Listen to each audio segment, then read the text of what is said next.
Sacred Symbols is sponsored by Liquid IV. For those seeking fast, efficient hydration that doesn't break the bank and treats your body right, consider Liquid IV in any of its 12 delicious and refreshing flavors, all made without gluten, dairy, and soy.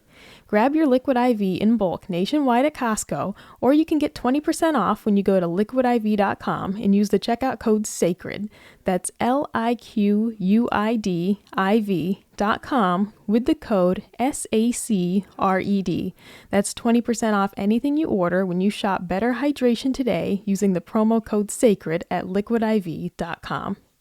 Sacred Symbols is sponsored by BetterHelp. Therapy has helped me navigate sadness in my life, and it can help you navigate a host of different issues too. Trouble at work or in a relationship, feelings of depression and anxiety, and so on. The list of human problems is seemingly endless, but that's what binds us as people. We all go through these issues. The only difference is, what are you going to do about it? Find more balance with BetterHelp. Visit betterhelp.com/symbols today. That's BETTERHELP.com/SYMBOLS to get 10% off your first month of therapy sessions. That's betterhelp.com/symbols for professional, effective, and affordable online therapy that can help you right now. Sacred Symbols, a PlayStation podcast, is brought to you by, well, you. If you want to learn how to support our show, go to patreon.com/laststandmedia.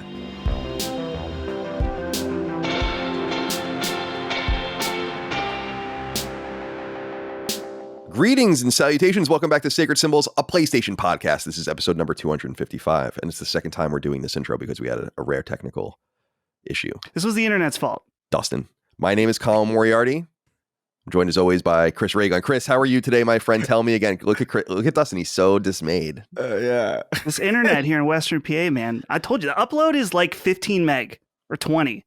Mm-hmm. It's horrible. It's usually pretty consistent. Not today, though, or yesterday. Anyway, yeah. It's just, I'm so sad we lost the I have a screenshot of it. So yeah, we can dub it in. I'm gonna drop it. I'll drop it in here. I'm dropping it in our Discord. Oh fuck! Damn it! No, I don't. It didn't say that. I copied and pasted it, but then I copied and pasted something else. It's a link. It's a technical difficulty kind of day, man. There's something's in the air. You had an issue as well today? Yeah, like I don't know. Like I started my computer and then like it was at its it was like doing the restarting or like update, and then it started, and then it was just that screensaver but no option to sign in. And it just wouldn't let. So it was like, I don't know, it was just bizarre. That's how you know ChatGPT is one. Where it's yeah, absolutely. It's like there is no, you can't log in. I'm actually also having technical issues, although I know a lot of it is just because I'm, not there in my mind, mental, yeah, a little mental deficiency. But I got an Apple Watch yesterday. It came yesterday, and I really like it. I got it specifically for one reason. You guys are gonna laugh. It's because I just want to track my activity more easily. We do. Mike and I go on a lot of walks, and then I exercise and work. So I'm just trying to try to track things a little bit better that way. So I got the cheapest version of it, the $249 one, and I really like it. But I realized I didn't want it to bother me. I didn't want it to pop up with things. So what it's doing now, and I don't know what I'm doing. I need Micah to fix it. Is last night I looked at my phone and I was on my phone, dicking around. I wasn't getting any texts or any emails. When the red dot pops up 1, 2, 3, whatever. So, and I always have my phone on Do Not Disturb too. So I was like, oh, no one's getting in touch with me. That's cool, And then so today I just went into my text messages to write to someone, and I had 16 text messages. And then I went into my email and I had 5 emails. So not only is my watch not telling me that I'm getting anything, but my phone is not telling me I'm getting anything either. So I'm like, oh, I've messed something up. Something bad's going on. That's weird. Yeah. I was kind of amped because I'm like, damn, this is awesome. No emails overnight.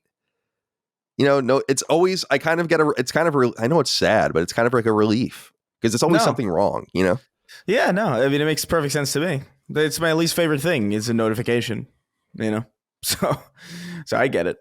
So I have to figure that out, but it's pretty cool. Otherwise, a nice little, people always talk shit about Apple's Apple. It's Apple's incredibly superior electronic. I don't know how anyone could think otherwise. Love this shit. It's awesome. The phone, the earbuds, the watch. I used to use a MacBook, but I don't use a MacBook anymore. The synergy between those things is really convenient. I have an iPad that I use a lot for thumbnails and stuff. But I don't know. The watch to me is a little cumbersome Like, I don't know. Like, I had the watch and I still have it, but I never wear it anymore because it's me neither. I don't wear mine. Yeah, I don't. It's just it's the notification thing because I'm getting bombarded on two fronts. But then even if you shut it off, then it's kind of like, well, what is this doing for me? Right. I'm not active enough for this to really give me any like, oh, you took 8 steps to go to the fridge. Like, it's not really like I can remember those. Well, one of the things that I like that it does, Chris, that to your point is it counts how many times you get up. Yeah, like and then it congratulates you for standing up, and it's like it's really condescending. You could set a number where it's like stand up 12 hours, and basically it means in 12 different hours you have to stand up. And Micah was telling me that people cheat by just putting their arm up like this, so that the watch just. That's so dumb. That's not a smart watch at all. Yeah, it's interesting, like all this technology and all of this, but it's slowly subsuming me, and I'm not nearly smart enough to use all of it. Dustin Furman, executive producer. That's why you were hired. Are you smart enough to do other? Are you smart enough to do other things? I don't know, but are you smart enough to understand the technology?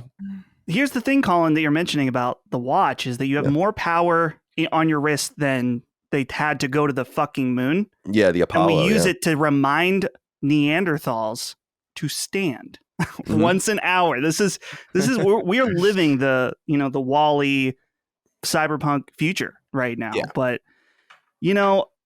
like Chris, I don't wear mine anymore. And here's the thing: if I took the time to tune it to not notify me about a bunch of stupid stuff, I probably could wear it again. It's just like you said, Chris. It's constantly pinging you and tapping your wrist and stuff like that. And it just gets to be a bit much. And I also wonder too, that I think that there's a thing that people find it more rude now in 2023 to check your watch than to check your phone, because the looking at your watch for a text message is the cue of I need to leave.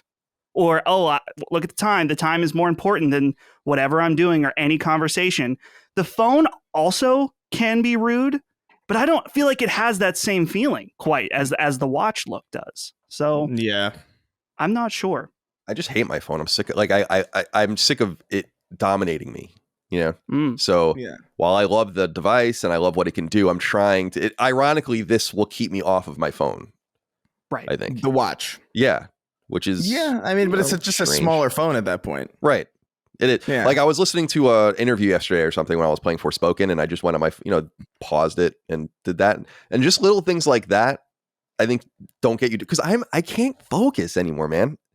Like I really, Chris, you talking about your own ADD has really spoken to me because I've really come to accept it. In fact, my therapist has told me straight up, he's like, "You definitely have ADD." Like, and I'm like. I don't know what to do about that because that's new. Yeah. I most certainly didn't. No one's writing 500,000 word game facts articles when they're 16 years old with ADD. I'll tell you that right now. So something broke my brain. No, man, I think they are. I think that's the thing. It's like it's a different world now where there's so much that demands your attention. In comparison to back then when you were writing those guides, or even back then when I was in school, it's like the second Facebook happened, I remember being like, oh no, because I remember I was like compulsively checking it and then doing other things and it would interrupt me, and I was like, this is strange. I never had to deal with any of that because we didn't have that, It's true. It's a good point because I think about that with forums too. Like I was a big forum guy in the 90s and into the 2000s, especially on GameFAQs, and you used to have to sit at a computer. And then F5, the forum, to see if anyone posted. There was at least some sort of thing you had to do, right? I had to get up, go to it, go to the website. And I know you kind of do the same thing with apps and phones. It's too easy. And then I find myself just totally distracted by nothing. Yeah. I hate it. Like if I'm really, it sounds crazy. It's very American, but I'm almost like, should I be on ADD meds? Especially because I'm lowering my antidepressant and anxiety medicine quite a bit. Mm-hmm. I'm wondering if maybe it's time to switch over and do something about that, but I think I should probably handle it. Also, it's probably the source of my creativity in some way, or my ability to get things done in other ways. So I don't know if I want to mess with it, but I notice it, let's say. And I've noticed it acutely. Are you on meds now, Chris? You are having a problem? No. Yeah, There's still that shortage going on. Yeah, that's too bad, man. I was diagnosed like 5 months ago, and there's still no. I still can't even remotely. So I don't know. I'm just toughing it. How can that be, right? How can there be a shortage of this? It is crazy. Like, I don't understand. Like, to me, I don't know. Like, I was never like necessarily ride or die for meds. For me, it was more something like, I should at least give it a try just to see if it works. At the very least, then I can know that, like, oh, there's at least, for me, it's like, it's a brain thing, right? So you figure, like, if you can train your brain with, if meds can make it easier for your brain to make certain passages or make certain neural connections, then theoretically it would be easier once you stop doing the meds to make those connections, because you kind of understand it's almost like muscle memory in some way, but for your mind. So to me, I was just like, I want to at least give it a shot, at least try it for like a week. But like, there's no luck. It's crazy. I also think it might be due to location. There's definitely a lot of people in this location where I am who definitely have ADHD. It's a very, like, Burbank, California is a very arts kind of where all place. the writers live. It's where it's all writers and animators and like all Cartoon Network, Adult Swim, like all these people are here. Yeah. And some games people too. So like, I imagine if you're like in the middle of North Dakota, you're probably gonna have a really easy time getting, ADHD medication in comparison. But I don't know. We'll see. Colin, I noticed that your back exploded there or something. Oh, do you really want to know what happened? I'm kind of curious. We have to know now. I moved my leg down because I always have my legs up. I'm sure people notice that. It's just comfortable for me. I'm tall. I'm a very tall person. Here we go. Well, I'm not very tall, but I'm 6 feet tall. But I put my leg back down and I squeezed down on my nut. Yep. I knew it. Oh, I love it. It hurts so bad. It still hurts. It's like such a unique feeling. The guys know. The boys know. It's such a specific type of face. It's like, well, we'll have a good. Yeah. You can see the moment it happened because I couldn't. Anyway. My ball nearly bust out of my testicle sack. It was. Why is it? It's so funny because Mike and I have discussed. I've discussed with the people in the past. It's like women have the pregnancy thing, the period thing. There's so much bodily pain, right? Yeah. And I would never take that away from them. It's like, it's horrible. It's a horrible thing. We'll never relate to it. But there is that one feeling that men have, and it's indescribable. Like when you get kicked in the balls or hit in the balls I've hit myself in the balls a bunch of times in my life. Like accidentally like go to open something and fucking nail yourself and it's like, damn, dude, it's so crazy how evolution, it's so important to protect that part of your body for procreation that evolution has made it such that it debilitates you to remind you not to fuck around with that, which is it is crazy, pretty wild, and so that's what happened. So enjoy that video, and I'm sure Lockmore will do something fun with it.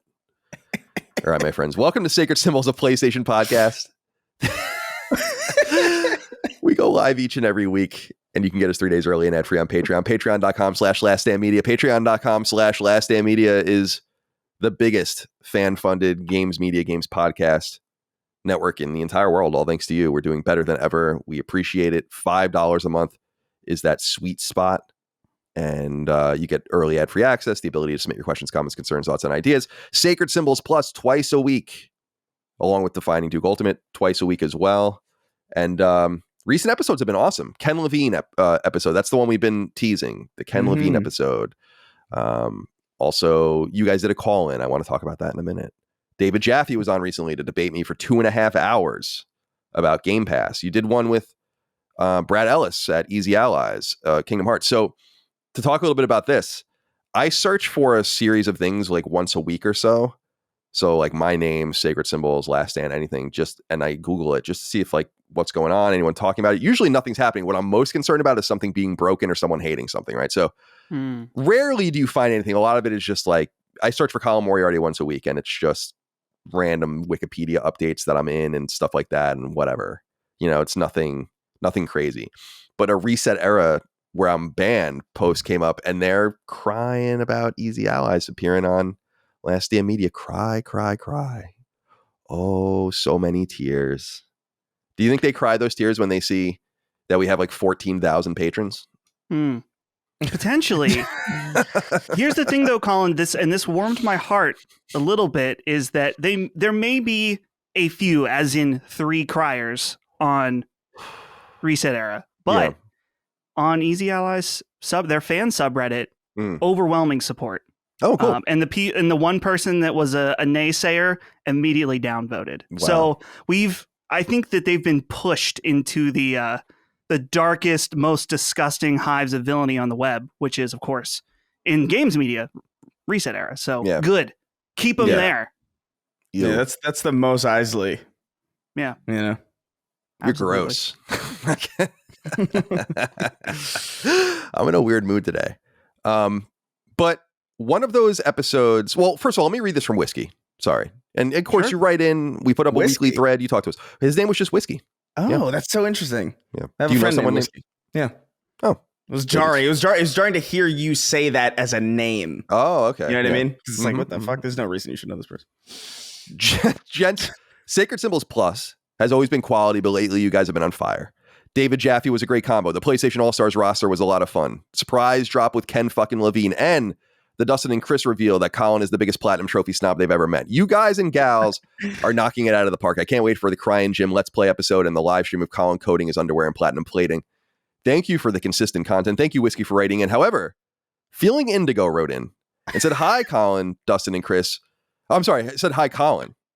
Hi, Colin. Dustin and Chris said that whoever cares about PlayStation trophies is a pedophile on their latest call-in show. How do you respond? Is this true? No. Chris, why would you say that? I told you shouldn't have said it. I told you I'd get back to him. That's such an awesome. We were talking. It's such a funny way to bring that in. No, we were talking about trophies. We were just kind of like we were clowning on him a little bit, and then we were like, oh, it'd be funny if this got back to Colin in like the worst way possible. So thank you, Feeling Indigo.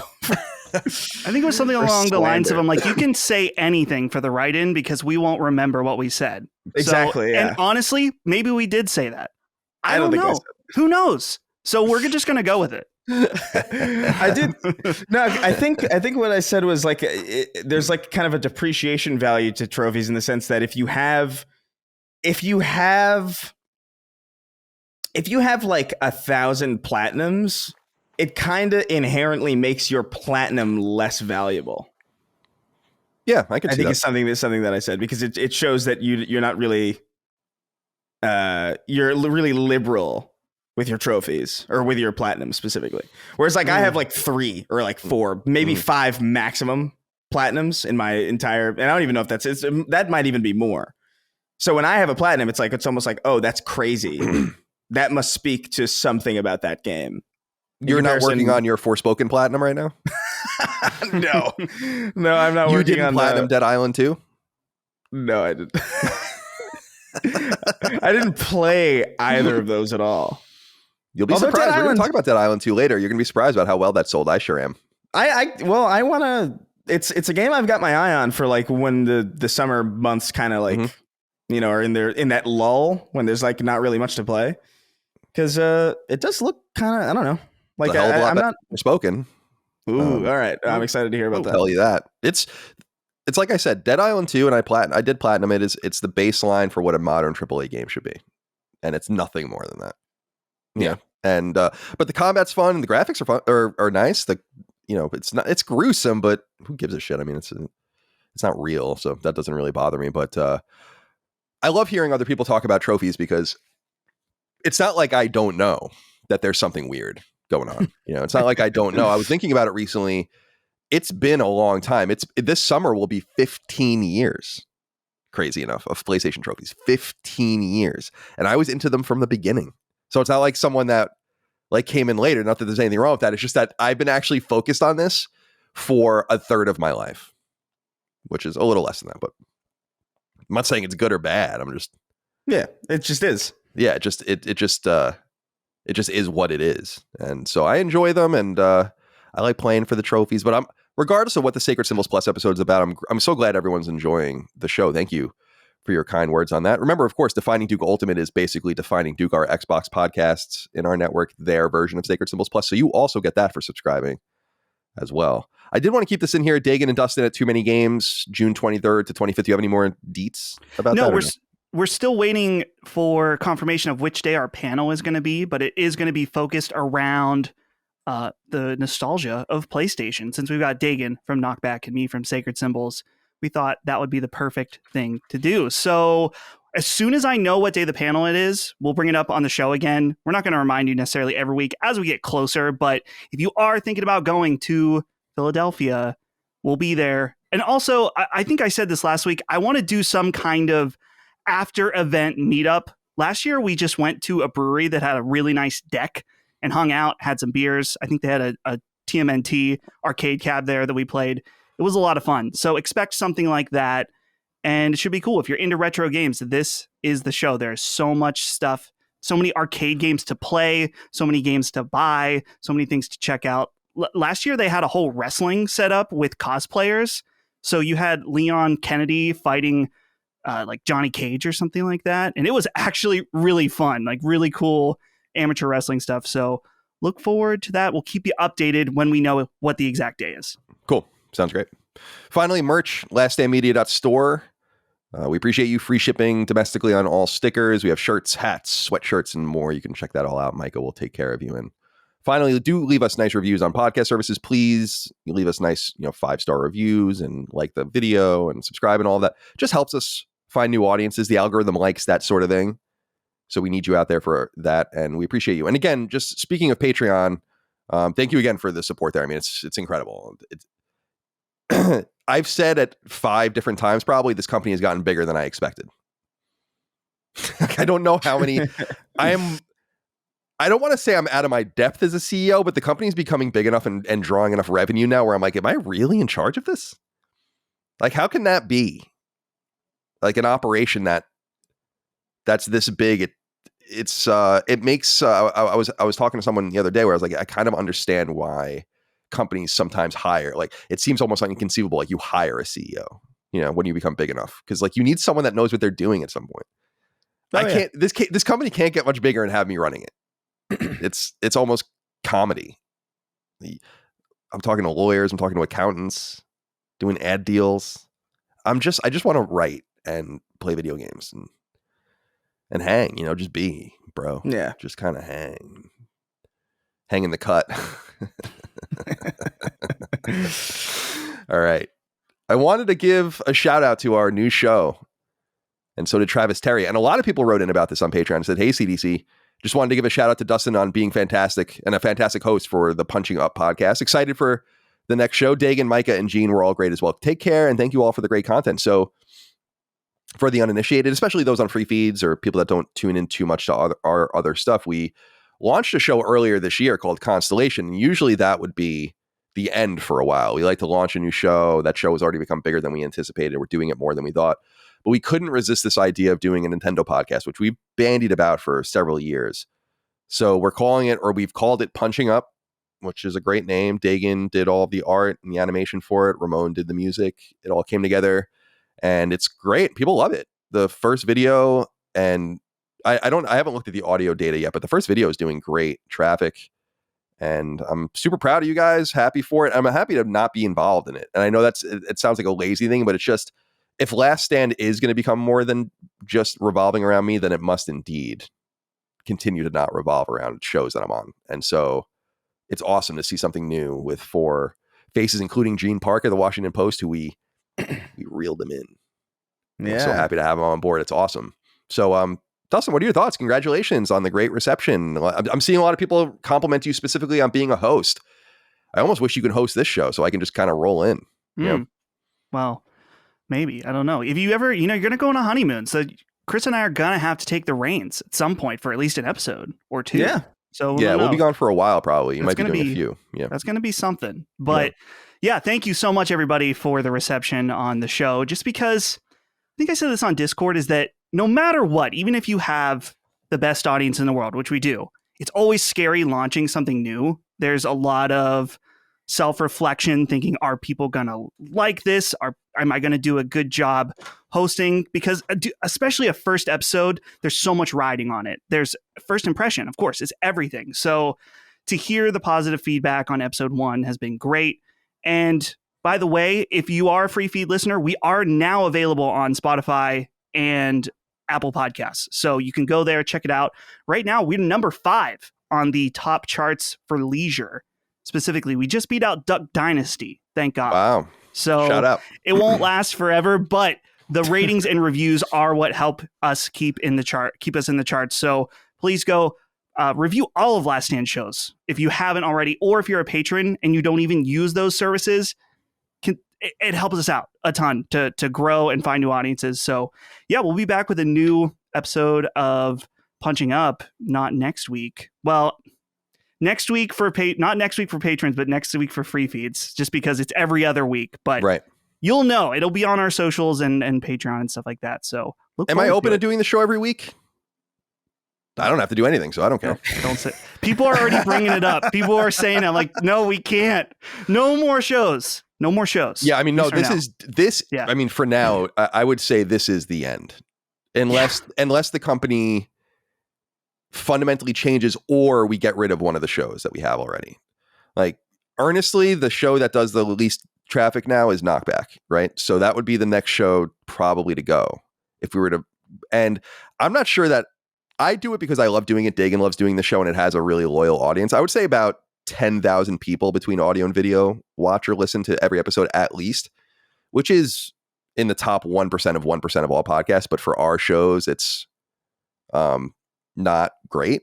So we do it really because we do it because we love it, and we know that a lot of our hardcore audience really loves it. But we also know it's inherently inaccessible. There's a million episodes of it. It's about all sorts of different things.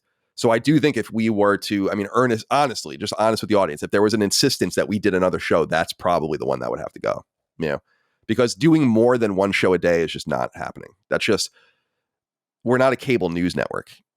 You know, I don't want to just do content for content's sake. I love the idea, and I actually was talking about this with some people, and I didn't even mention this to either of you, but because we're not quite there, because we're only doing content.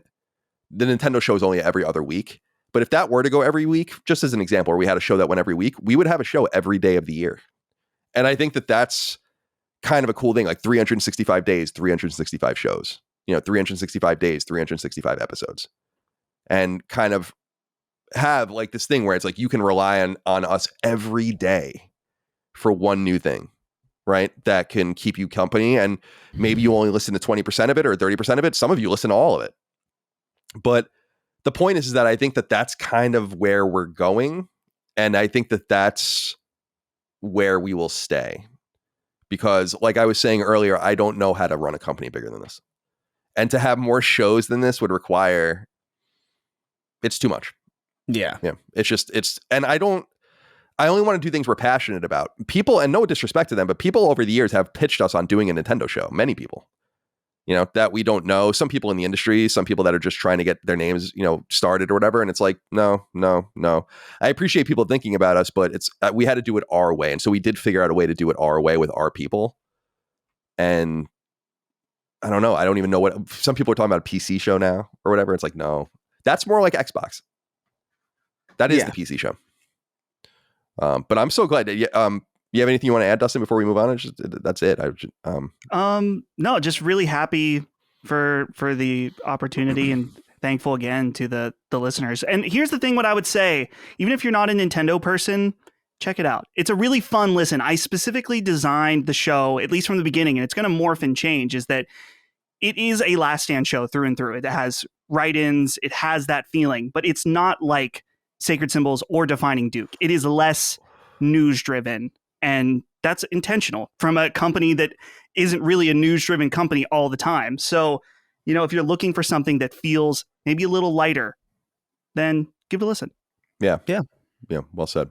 And congratulations again. Thank you. Sacred Symbols is sponsored by Liquid IV, a great way to stay hydrated. Learn more at liquidiv.com with the checkout code SACRED.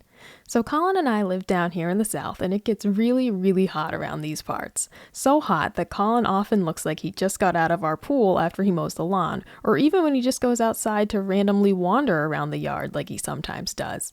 But his chronic moistness is merely a result of not keeping track of his hydration. But I never make the same mistake, at least not anymore, because in recent months I've become a big fan of Liquid IV. Liquid IV is a powder you mix into 16 ounces of water, and drinking it has massive benefits. Not only does it hydrate you twice as fast as regular old boring H2O, but it also comes packing some vitamins that do a body good. You know, the likes of B3, B5, B6, B12, and everyone's favorite vitamin, vitamin C. And Liquid IV comes in a ton of awesome flavors too, like sea berry, fruit punch, strawberry, and my favorites, watermelon and strawberry lemonade. With convenient one-use packaging, it's also easy to bring anywhere you go, just in case.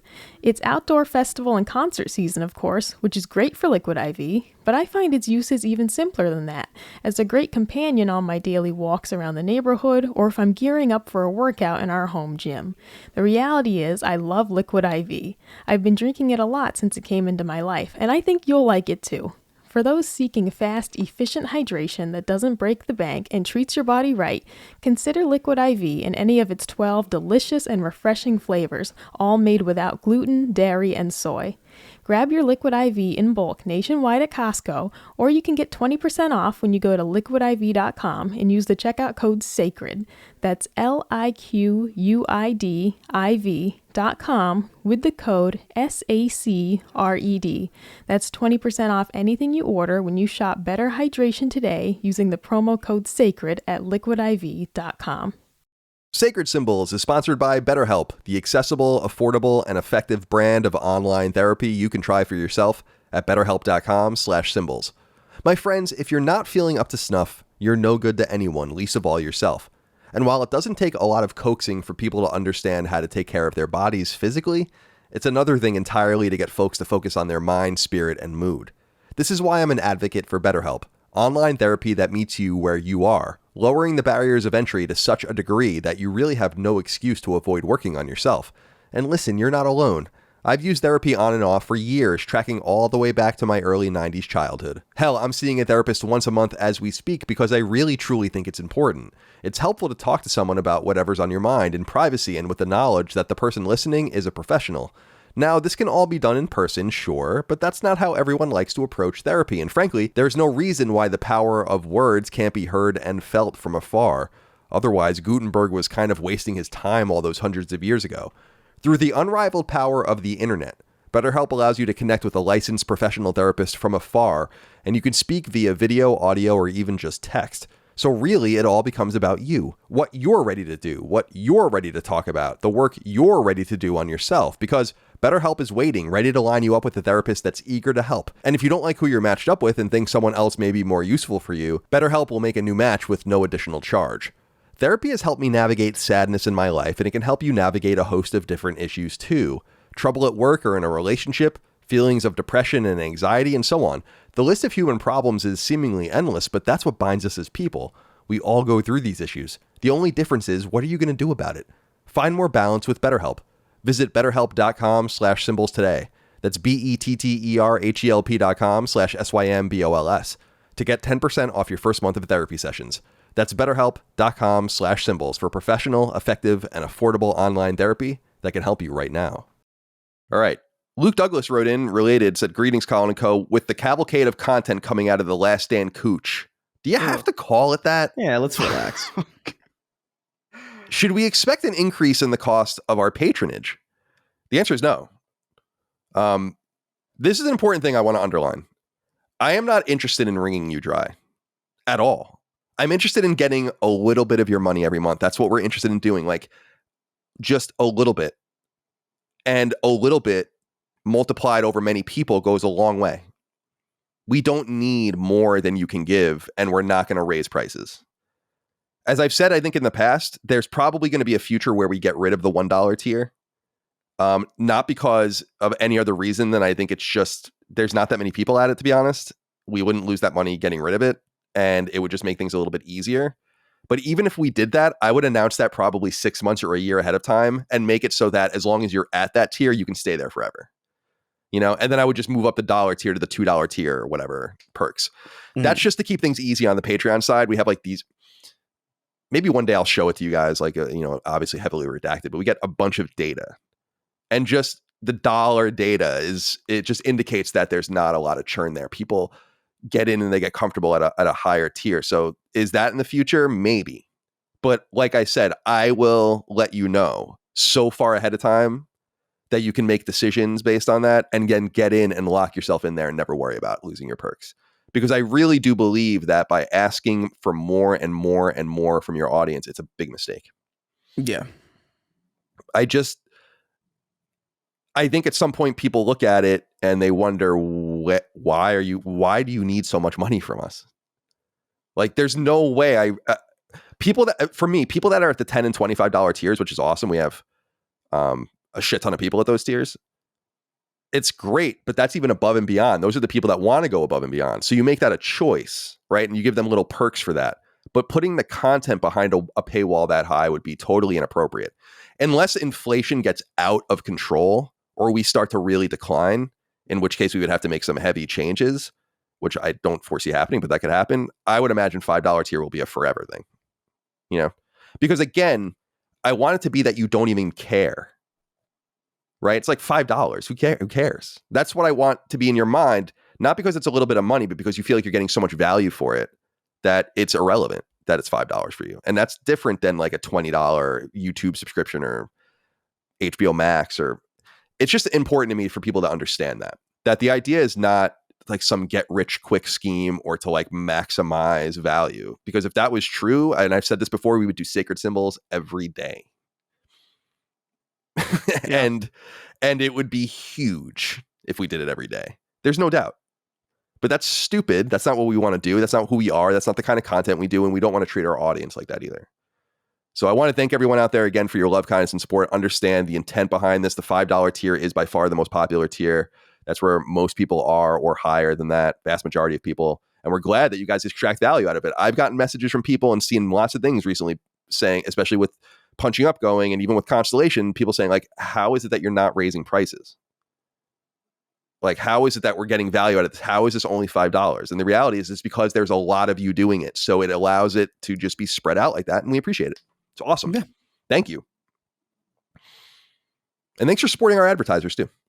Appreciate that as well. Yeah. All right. Let's get into some of the news. There's not, can I be honest with the audience this week? I don't want to encourage you guys to go above and beyond in this regard, but a little boring this week in the comments as far as like, there was just nothing to make fun of. There was no, there was just nothing to pull from it other than just a lot of PlayStation Showcase stuff. Of course, we're going to talk about all these things, but yeah, can we pick it up a little bit? I mean, where are the poop stories? We got to be careful with that, Colin. Yeah, we're asking people to lie then. No, don't lie. No if lies. I find out, listen to me. I want you guys to listen to me really carefully out there. If I find out you're lying about any of your stories, if there's definitive proof, I'm banning you from everything.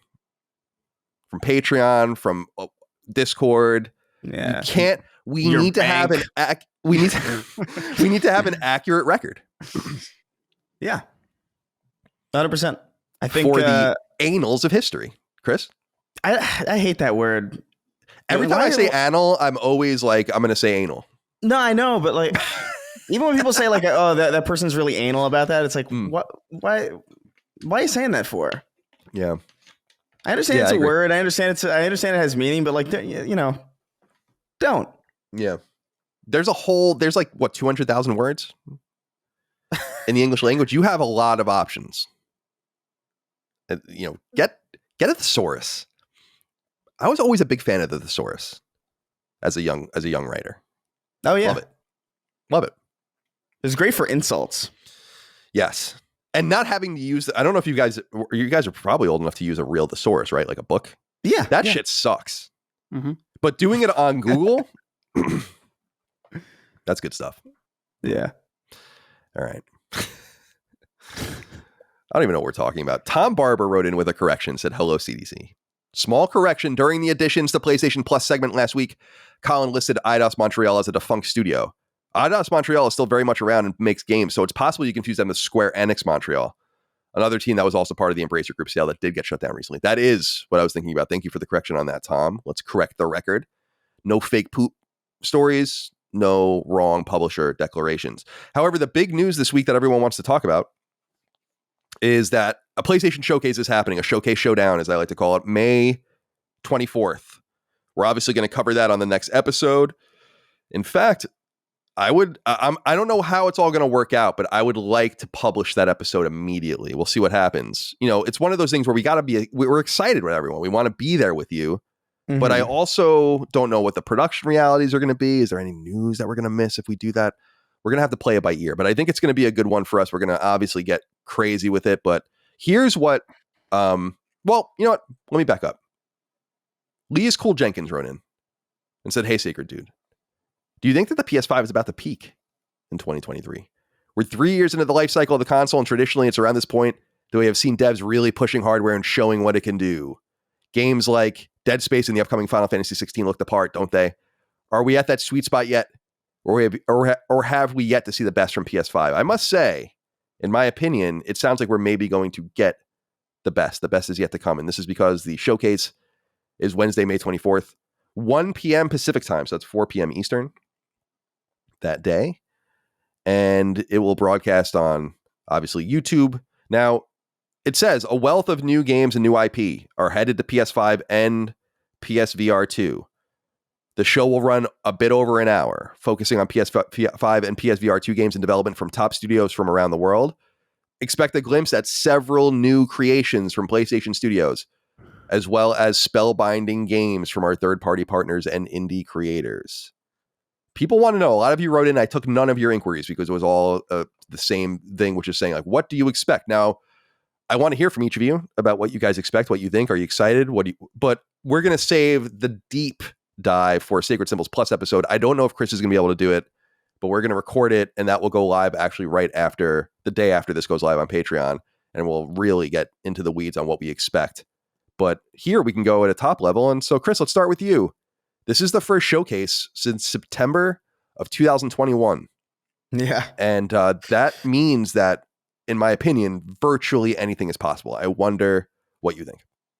Yeah, I don't know. I mean, it's been so long. It's funny. I hadn't really clued it in my mind that it had been that long. Like the last PlayStation showcase I watched with Maddie in his office in New York. Oh, dude, I remember that. That's so fun. That's a fun memory. Blew up at the KOTOR announcement. Yeah. And you were just kind of sitting there like, yay. Yeah. I was like, I guess this is fine. I think I knew in my soul that was just not going to happen. Which I was totally right about. But yeah, I don't know. I look, the obvious one, I'm going to go with the one that I'm most excited about and most curious about, which is obviously Spider-Man 2. I can't imagine that this won't be there. Oh yeah, it's definitely going to be there.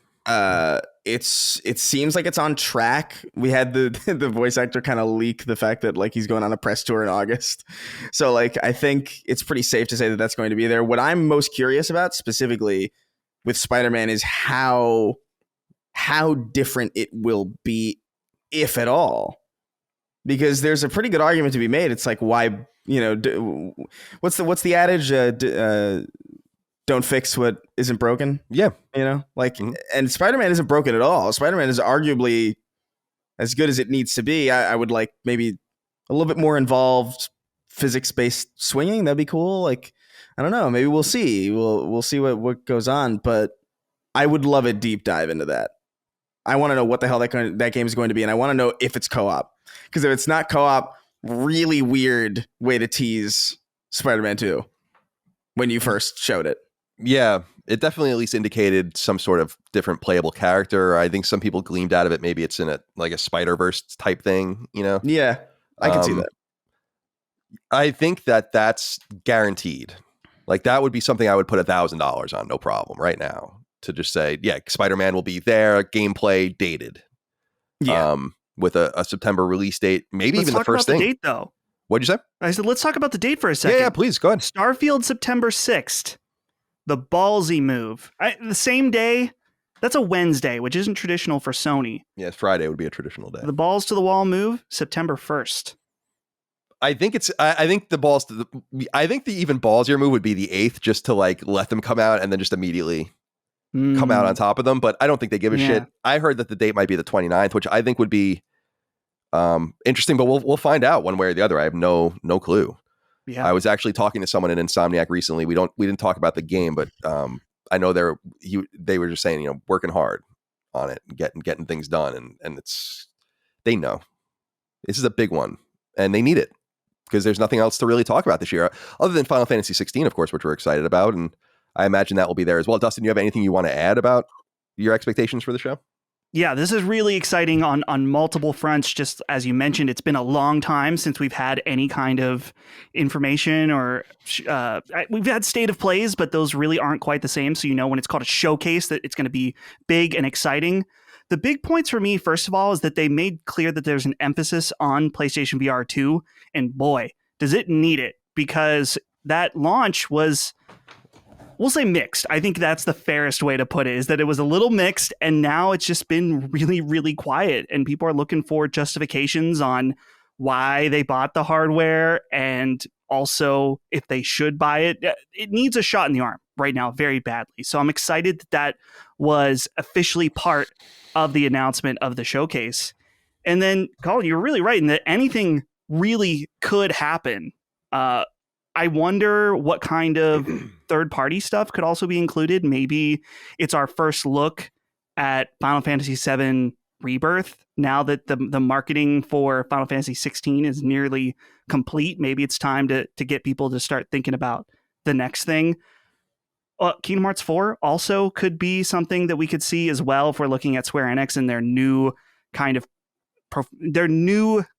secret relationship, it feels like, with Sony and stuff like that. So I would expect them to show up in one way or another. But there's a bunch of studios that we haven't heard from for a long time. Sucker Punch, we haven't heard from Blue Point in a long time. So I just wonder, with how long it's been, should we have our hype level to thinking about, that the mythical, what was it, E3 2014, the one where they announced Final Fantasy VII Remake?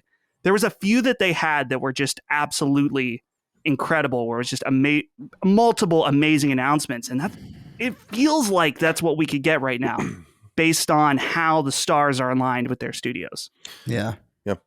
I'll also say too, like, it would be a baller move for me. Yeah. If there's some presence from Bungie that is not Destiny. Ooh. That'd be sick. Love it. That'd love it. That'd put me over the moon. Love it. We're going to get into all of this because I want to put everyone on the table. Like, what I want to do on our episode of Sacred Symbols Plus is just put everyone on the table. Right? Like, what's the possibility of hearing from these people? For instance, Herman Holst went to Santa Monica and apparently was impressed by what he saw, and people are thinking that this means they're going to be there. And I'm like, that seems so quick, but it's not impossible that they have something to show. I mean, it's not impossible. Cory Barlog's been doing something else. Yeah. So there's that. Naughty Dog, I mean, Factions, I think, is a given, which is fucking exciting because I really don't think we know one way or the other. I think there are assumptions being made about this game that are incorrect. Like, I think that people aren't seeing this as what I think it will be, which is a $70 standalone. I think people are looking at this as like maybe a free-to-play game, or I'm like, I don't think so. I think this game's going to have its own story. It takes place in San Francisco. It looks like it's going to be like its own thing. And maybe it's obviously going to be multiplayer, maybe very rote in that way, but I think people are looking at it wrong, and I think we're going to find out one way or the other. As Chris said, Spider-Man 2, that's a given. And then there are a few others that I think will probably be there almost certainly. Like, I wouldn't be surprised if Helldivers 2 is there. That game has been teased for years. The trailer for that game leaked a long time ago. It's been ready, I think, in some way to show for some time. And I think that could even be a game that comes out this summer. And I don't want to put this as a likelihood, but you could imagine Helldivers 2 being even a stealth drop. Being like, here it is. Yeah. Just because it seems like Arrowhead's been working on it for so long. Helldivers is old. It's almost 10 years old. So I think that could be there. Andy Robinson, friend of the show, editor-in-chief of Video Games Chronicle, is clearly teasing Metal Gear as him knowing Metal Gear is going to be there. I think Konami and Sony are in bed with each other, and I think Metal Gear Solid 3 will probably be there as well. Maybe Castlevania or something like that, which I would fucking lose it if they did a AAA Castlevania game. I would lose even more if they did an old school Castlevania game, but we have to be picky here. Sucker Punch, I think, is maybe more likely than not. Ghost of Tsushima 2, you would imagine, is a 2024 game, so maybe it's time to go on that. And I'm trying to think of like others. Guerrilla's really all in on Horizon. I don't know if there's much more to say there. Media Molecule seems to be kind of all fucked up. Maybe Fire Sprite and Twisted Metal. Maybe. And then as far as third parties, yeah, like you're saying, Square. Now the big Square game that I want to call it is Final Fantasy IX Remake. This seems to be real. You know, wasn't that in the? Was that one of the leaks? Yeah, it's in the NVIDIA leak. So is Final Fantasy Tactics Remake or Remaster, which would be different. Maybe one of those appears too. And it's worth noting, I was going to talk about it in the news, but it's really not a huge piece of news for you guys or anyone else really, but Front Mission Remake is coming to PS4. That was a Switch exclusive. So these games keep migrating off of Switch, and really are certainly reaffirming this Square Enix aura around Sony, which is interesting. They'll still, of course, stay with Nintendo as well. And by the way, I'm amped because I fucking love Front Mission. Oh, Front Mission's so good. So good. Very hard. Very, very hard, but very, very good. So I think that the possibilities are endless. It's going to be a true showcase showdown because Xbox goes, I think, actually Sony's preempting them, right? Yeah, by a bit. Xbox is on June 11th, I think, right? Yeah, so there's some confidence in that, I think. Yeah. If I were them, I would have been like, there's no reason for us to go first. Personally. So I think that there that is some boldness, and there are rumors going around. I don't know who to trust. These things just kind of bandy around, but that like Jim Ryan is basically, you know, the instruction from the C-suite at Sony is to kind of go balls to the wall, like pedal down and go for mind share and all these kinds of things. So it could just be an attempt to do that they're just not too worried about what the other person's doing, and it might not even really matter. Do you think maybe it has something to do with the CMA decision? Like maybe like now that decision was made, they're like, oh, well, okay, it's good. We're good. Let's go. Well, there was word from some analysts in the industry that that Sony wouldn't do anything until that was cleared up in some way, and that seemed to have been right.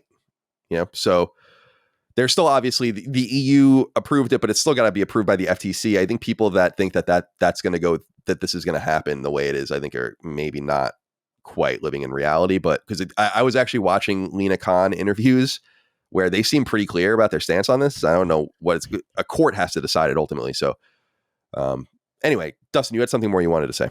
Yeah, I'll just say, I was thinking about if it's the, smart decision for Sony to go first. It seems to me, and this isn't a console war take, this is a business take, is that morale is at an all-time low for Xbox. And with announcements, people forget things very quickly. And so announcing something now when Xbox morale is low, before there's a chance for Xbox to reinvigorate people, that sounds like a sound strategy. If someone's still thinking about what consoles to buy, or maybe if you have an Xbox and you're thinking the grass is greener somewhere else, hit with an awesome showcase before they have time to think about Starfield or what's coming next to Xbox. Seems a sound strategy to me, but yeah, I don't know. We'll have to see. It definitely is a sound strategy if you believe that they have the goods, which I would assume they would, because a lot of people are like, well, what's the expectation? My expectations are very high. But you've gone too long. Like you can't not talk for so long and then not have high expectations. That's insane. So my expectations are very high, and I hope they meet them. I'm not going to be like disenchanted if they don't, but my expectations are high. Yeah, I think and the thing, Sony's done a good job of meeting those expectations generally. Like even if not a lot meets hype most of the time, like not a lot lives up to like perfect, like 10 out of 10, like that was as perfect as it could be. But I feel like Sony has a better track record than most, and so there's a good reason to be excited for the showcase. But my expectations are really high. My expectations are super high for both of them, quite frankly. I think Xbox needs to get their fucking shit together. And I think this, and like you said, Sony hasn't spoken in so long that it's like, yeah, of course, you can't of course everybody's going to be like, oh, well, now you have something to say that is worth the time to make a showcase and not just the state of play. If this was a state of play, I probably wouldn't have even noticed or cared. It's like, oh, okay. State of plays are kind of but we'll see. Yeah, I mean, I like the idea, but they're not even... I would like state of play more if it was really literally every month, where there was like, we do this on the third Wednesday of every month and we're going to have something to say. And it's more of like a casual look at things framed around maybe a yearly or biannual sort of showcase. I just, that's why I don't like the PlayStation. There, in other words, state of play is kind of blah, because they never really set expectations for what it is. Sometimes it's really impressive and sometimes I don't even want to watch it at all. And I just think that it should be their responsibility to talk to people more regularly, I think the state of play, I think it's weird. I appreciate the state of play now that we know that these showcases aren't, last showcases in 2021, this showcase is, happening now, 2023. I think the state of plays allow these showcases to exist in their fullest form. You know what I mean? Because like, if you have, like, you have to, surely you have promotional deals with some of your third-party partners. Surely you have promotional deals with some other developers. And surely not all of those games are necessarily showcase ready or showcase material. And so in a way, I kind of see state of plays as a way of getting all of the... it's like, here's the fat. Like, here's, I don't know, not Dino Crisis or whatever. And you get the fat, so that way... later down the line, you get this big, fantastic meal, and that's the showcase. And that's where my expectations are for this thing. Right on. Yeah, I'm excited. I think it's gonna be great. And yeah, I think the most important thing is to just deliver the games when they come. They hype a game up and then it comes and it's great. So from first party anyway. So I think that we have every reason to be excited. I think there's going to be some surprises. Certainly we can't guess everything that's going to be there. New IP will certainly be there. That's really exciting too. And we'll have much to say next week on the next episode. So there's really no more to talk about with that right now, but let's move on. I wanted to ask you guys, PlayStation blog posted this actually the day we're recording, but the Leonardo controller that we discussed some months ago, the announced PlayStation iteration of the adaptive controller, kind of doing something for the disabled, and they've named it now. It's called the Access controller. It's got a trademark. So Access is a proper noun, and it's for the PS5 specifically. I wonder if it will work for PC later. And so they've released some new images of the UI and how it'll work on your console when you plug it in, and how you can mess around with the different button functionalities. And to remind people, first of all, you should go just look this up. You can look up Projekt Leonardo or the PlayStation 5 Access controller and find the PlayStation blog post. But it's basically a circular disc with a joystick at the end of it, although you can move the joystick and you can move the buttons around it. There's like 8 button slots. And it's, I don't know, it's pretty cool. And it seems to be quite advanced in its research in terms of why it's the way it is and what it's trying to do. I think I might buy one just to mess around with it when the time comes. And as I said when we talked about it when it was announced, Dustin, I feel like this controller, unlike the adaptive controller for Xbox, which is really cool, this controller seems to kind of say to someone like, you can use this. Like, you don't have to you don't have to be disabled or have some use case for it. This could be a joystick. This could be a controller that you mess around with in a more modular way. I'm kind of fascinated by that. Just looking at it, I feel like that is part of the push.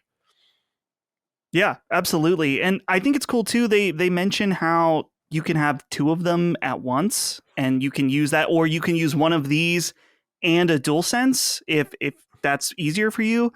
And I'm reading this about the buttons now. It's things that I would have never thought of, because they're mentioning there's flat buttons, and then there's like wider buttons, and then there's ones that are kind of more triangular shape that you can pull on instead, which makes sense for different types of range of motion and stuff for people. So this is really neat, and I'm curious to see how this works for people that need it, but also, as you said, if there's any kind of use cases outside of that. And Sony, I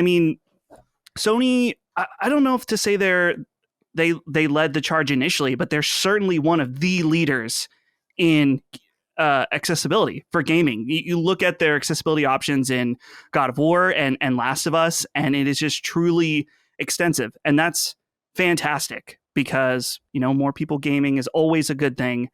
But hey, PlayStation, have some accessibility for me and allow me to use the DualShock on PS5 games. That would help out a lot, but they won't let me do that. So we can't have it all, I guess. But either way, looks cool. Doesn't work for new little girl hands. No, not for my broken thumb. Yeah. I understand. Hopefully mouse and keyboard will become more of a dominant thing on console too as they go forward. But I don't know. Dustin, Chris, I'm sorry, are you interested in this at all? I feel like just looking at it, and maybe it's just my dumb mind, but I just see fighting game fans, especially looking at this. Oh yeah. Like, this is basically a mega customizable pad, about this for a fighting game, man. No, it's cool. I just, the thing for me, it's like, yeah, this is cool. Obviously great for accessibility. Obviously great for, it's obviously made to be a customizable thing. It's the thing to me is like, I'm looking at it and it's so alien. Like because I remember getting the Xbox Elite controller and like having the back pedals on there and being like, this is too transformative to me. Like I don't, this is too much for me. These back pedals on the back of the controller, I can't do it. So looking at like what is essentially a fucking dinner plate with like a bunch of like random extensions, I'm never gonna learn how to play anything on this. I don't have it in me. I have learned how to play video games in such a very specific way from such a very early age on a very specific form factor.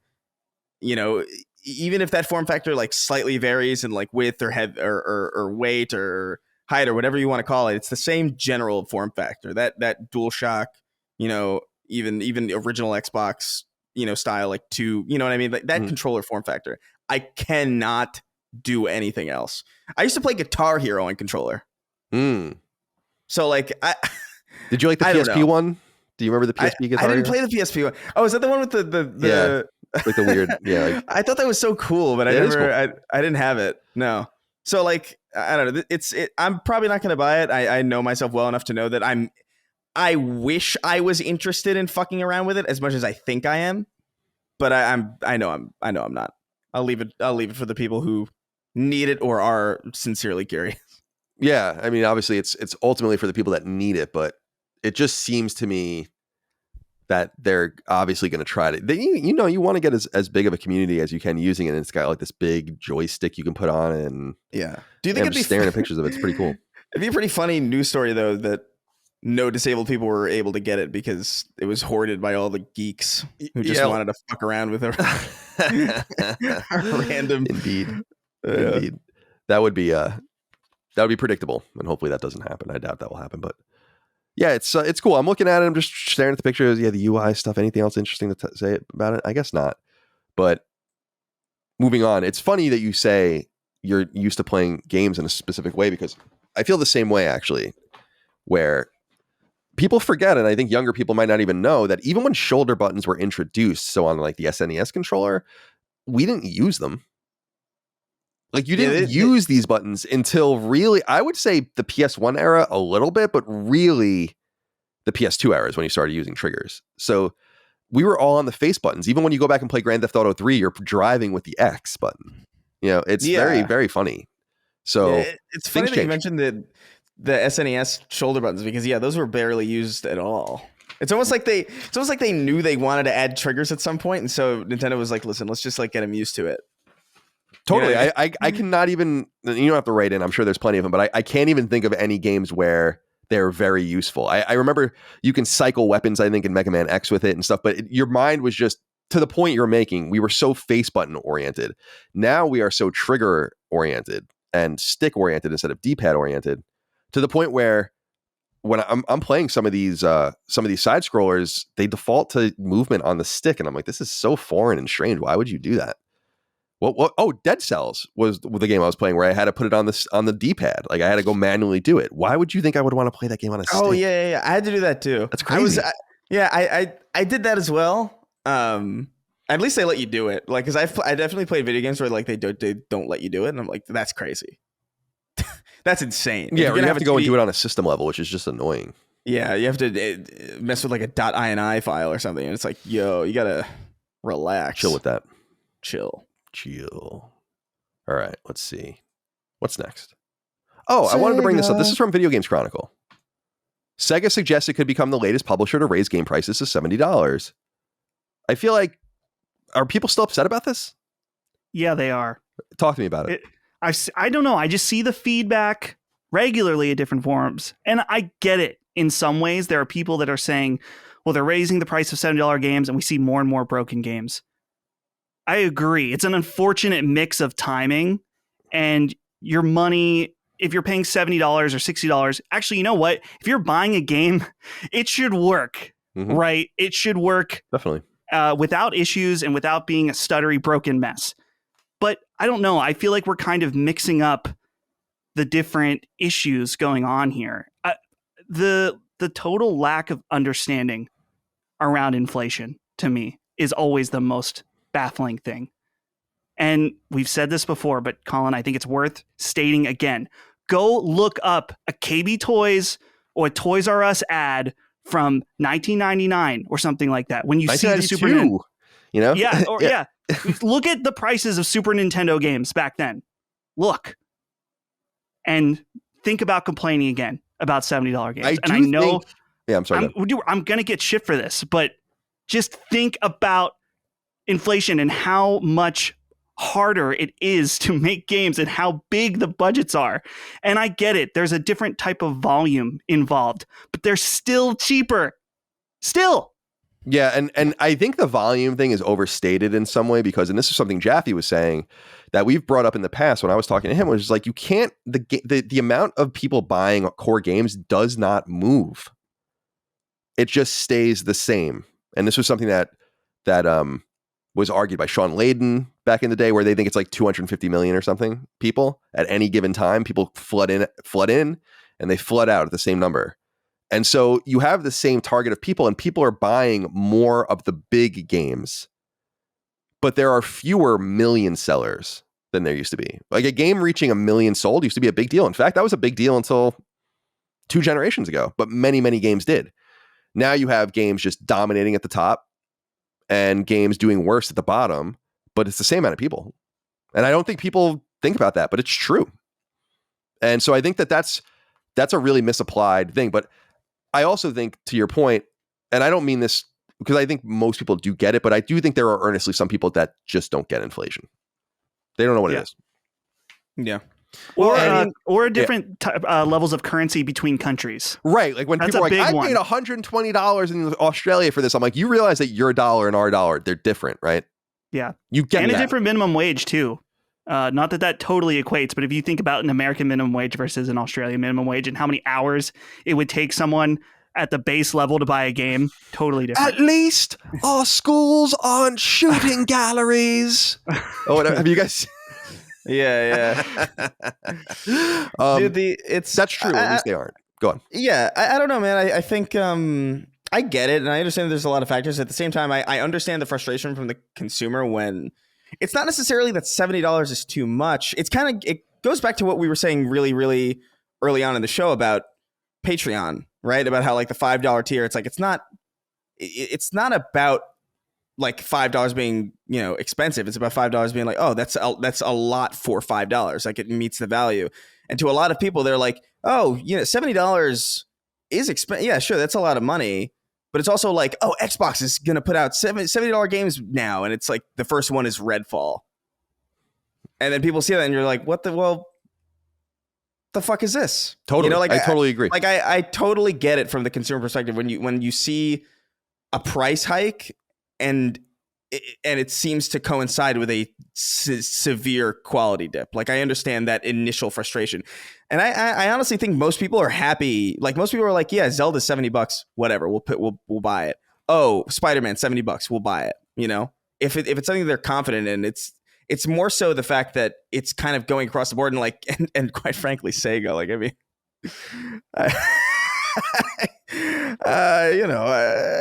there's a case to be made that Sonic Frontiers isn't exactly something that it is the best selling Sonic game. It is. You know? So they look at it and they say, we don't give a fuck. You know? Oh yeah, no, I understand. Which is so interesting. Like, I guess they just realized they're one of those brands. Sonic's one of those brands that's decoupled from critical reception. It's actually 100%. Similar to Pokemon in that way. Doesn't matter. Yeah. It just doesn't matter.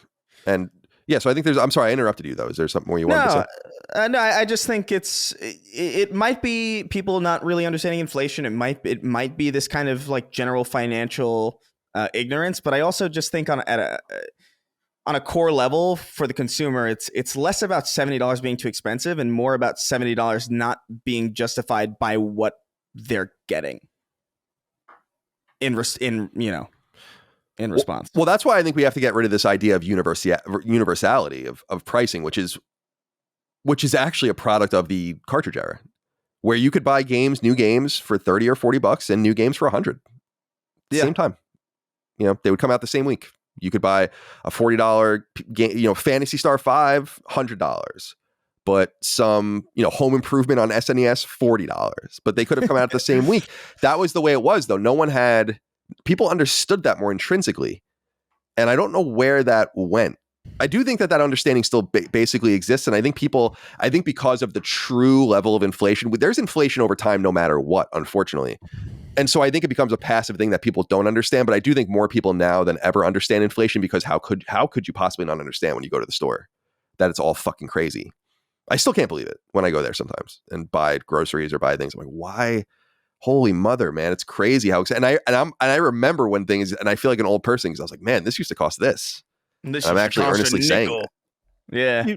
Just so, Colin, I think it's important to provide an example as well. I just brought up from the U.S. Bureau of Labor Statistics and their inflation calculator, $60 in January of 2016. How much is it worth now? $76.83. That's horrible, man. That's horrible. 2016. That wasn't that long ago. That's so scary. That's especially scary for people with like poor people, working class people on a fixed income. That's scary stuff. And again, it goes back to what I was saying. I don't want to raise prices. That's the last, everyone's raising prices on you. But I do think that many things can be true at the same time. And I think so a few of the things that are true is games. There are games coming out at $70 that are an unacceptable quality and an unacceptable state. There are games that come out at $70 that are worth more than $70. There are games that come out at $70 where people have no issue. I haven't seen one person complain since Zelda came out that it was $70 because it works. It's functional. I was surprised to see that duplication bug. I was like, wow, that's interesting, because that usually never slips by the goalie with their games, and they would have been stuck with that even as far back as the Wii era. So it's interesting to see that, but these games work, and Nintendo games are of a very high quality. So when people say like, oh, go buy a $70 Nintendo game, you could do it you do it by the millions. And there was no surprise about that. I think all of these things can be true. And I think another thing's true too, that's economically reasonable to say, which is that the cost of living has not kept up with inflation. That people are worse off now than they were during the NES and SNES era. Definitely. That it's all relative. That's all true. But that's macroeconomic. On the microeconomic scale, when you're talking about the games industry, the production of games is so exorbitant and so expensive. I don't know if we went into it, but there was stuff in the CMA. It was all redacted, but there was a publisher saying that they have a game in development that could cost $800 or $900 million. I don't know if you guys saw that. And people are wondering who that is. It could be something like Grand Theft Auto, right? But the point is that that's insane. And if you have a complaint about that coming out and them asking you for $70, I don't know, man. I mean, to me, I think that in some way the rubber hits the road. You are going to get what you pay for. Yeah. And you need to just keep that in mind. I mean, it's all going to be this collective action, right? And it's going to sway depending on the kind of the consensus. And if the consensus I don't believe the consensus is that people won't pay $70 for games. I think that's clear about at this point. I think the consensus is that people are happy to buy games still, and they're selling a ton of copies of these games. But I think if we want the consensus to go back towards cheaper games or more accessibility, then you are going to get what you pay for. And I'm willing to pay for games that are great. That's it. Yeah. Did you say something, Chris? I'm sorry. No, I was gonna say, like, and and you get what you pay for, even when you don't get what you pay for. When you pay $70 for a game like Redfall, which is arguably like that should have just been free. Right, but now see, this is where the consumer comes in. You got to make Microsoft pay for that, right? Or they're not going to care. It's the same thing we said for many years with EA, and now they're in great shape. But if you really hate these guys, you can't give them money. You want me to level with you? If someone's in my DMs and telling me how much they hate me, but they're paying me $5 a month, it's like, what do you want me to do with that information? That doesn't make any sense. Yeah. And that's kind of the data that you're sending them, and they'll be like, well, your money's as green as the person that likes FIFA, so okay. And then they just move on with their lives. You hit them where it hurts. I'm not bringing this up for any political reason. It's just relevant to consumer behavior right now, is what's going on with Bud Light and Anheuser-Busch. Like, they're getting pounded, because people are making a choice about something, but that again requires collective action.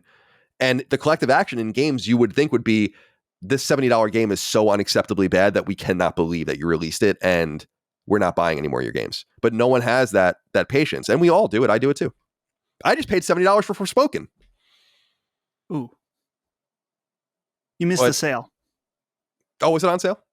I think a few weeks back, because that was a Sacred Sales saga. I put it as charting because it was on sale, and it didn't help.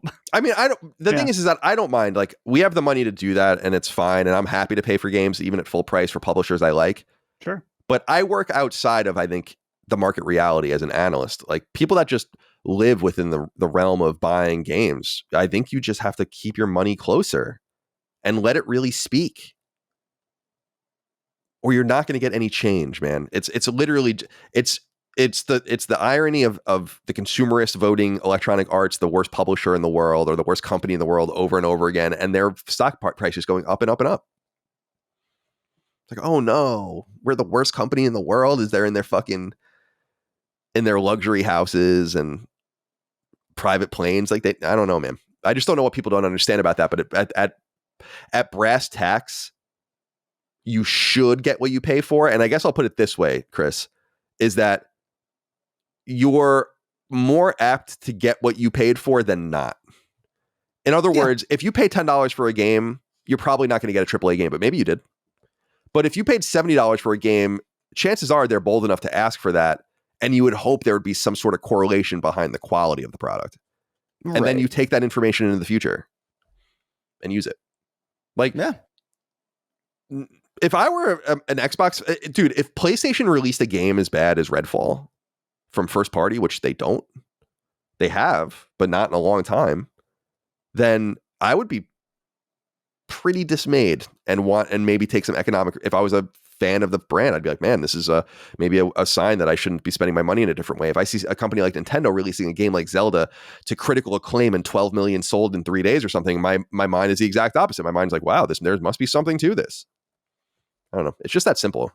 Yeah. But Sega's next, and they won't be last.